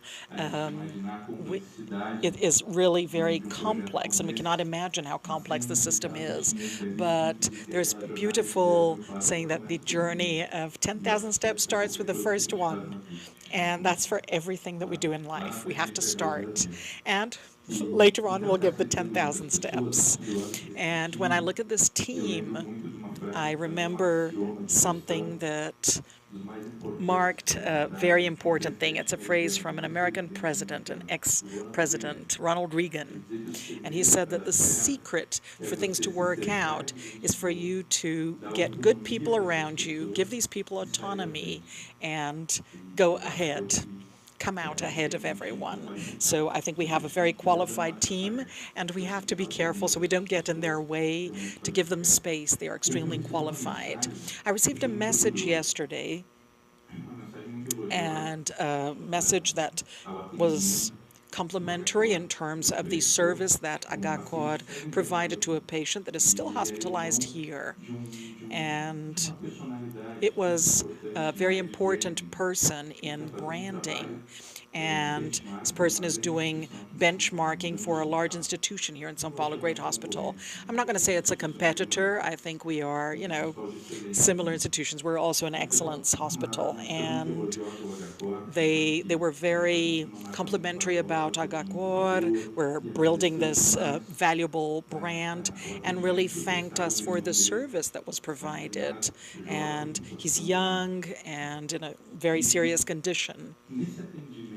And this service, I'm not going to go into the details about what happened, of course. We cannot expose our patients, but it's the value of health. The way that Dr. Calatayud said, we have to think in a different way. So for me, it was the value of health that starts with pertinence. And pertinence multiplies the outcome and the experience, right, in brackets, in the numerator. So if you don't have pertinent health care, it is zero. The result of the equation is zero. And afterwards, we have to evaluate the outcome. And even further, the ones that we usually look at. So we have the patient-reported outcome measures as well. So what makes sense for the patient? And then we have the experience of care. And above all, we also have the cost, but we have to divide that by waste. So pertinence, outcome, and if possible, place outcomes that are important for the patients, the experience of the patient at that moment, and at the bottom we have to put waste, which is small in healthcare, and we have to combat it so that we are able to serve even better. And this is a very important step for us to be able to qualify the delivery of value in health. A program that contemplates the best scientific evidence according to our context, our reality, and our patients, trying to have sustainability as well. And today, we are giving a very important step forward, very important, because now we are the first private hospital that has a PBM program. But this does not make sense if this does not cause an impact in the patient, if it does not change the outcomes and the history of the disease, which is that condition. It doesn't make sense if we are not able to replicate this. And I was thinking about the presentations. I made several notes. We have the responsibility and the obligation as healthcare professionals, we know that, of provide quality and efficiency, safety for the patients. And we also, very seriously, we have to expand this to the healthcare sector in general, expand this to other institutions that are needy. So imagine that Brazil has more than 6,600 hospitals, and this is from the census of January, and 4,700 private hospitals. We have 6 excellence hospitals, according to the Ministry of Health, and we have a series of difficulties. Now imagine the institutions that have even less resources. So I think this is also our responsibility. We have to launch this program, consolidate it in our institution, and stimulate other institutions to do it as well, not as competitors, but as institutions that take care of people. And we have to take this to the national healthcare system. And I'm sure that everybody who graduated here, you have been through the national healthcare system, or you serve the patients of the national healthcare system. So this is our obligation too.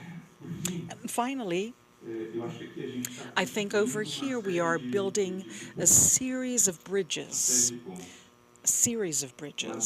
And I believe that our motivation, we're going to find it Even in those days that are a little more difficult, we're going to find it when we, in fact, place the interests of the patient in first place, and we understand that we're doing the best to change or to touch those lives that we are taking care of. And I think this is going to give us the necessary motivation for us to continue to be inspired and energized and to continue qualifying the services provided to the people we're taking care of. And we're going to continue to take care of people and lives in a better way always. Thank you very much.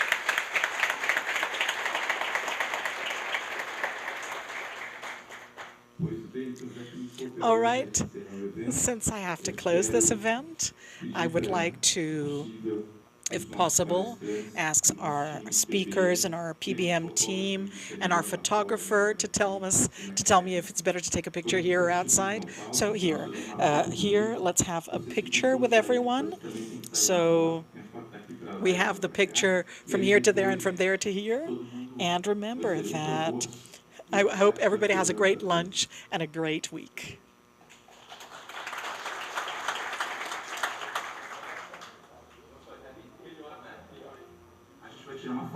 We're going to take a picture here, and then we can have a picture with everyone as well.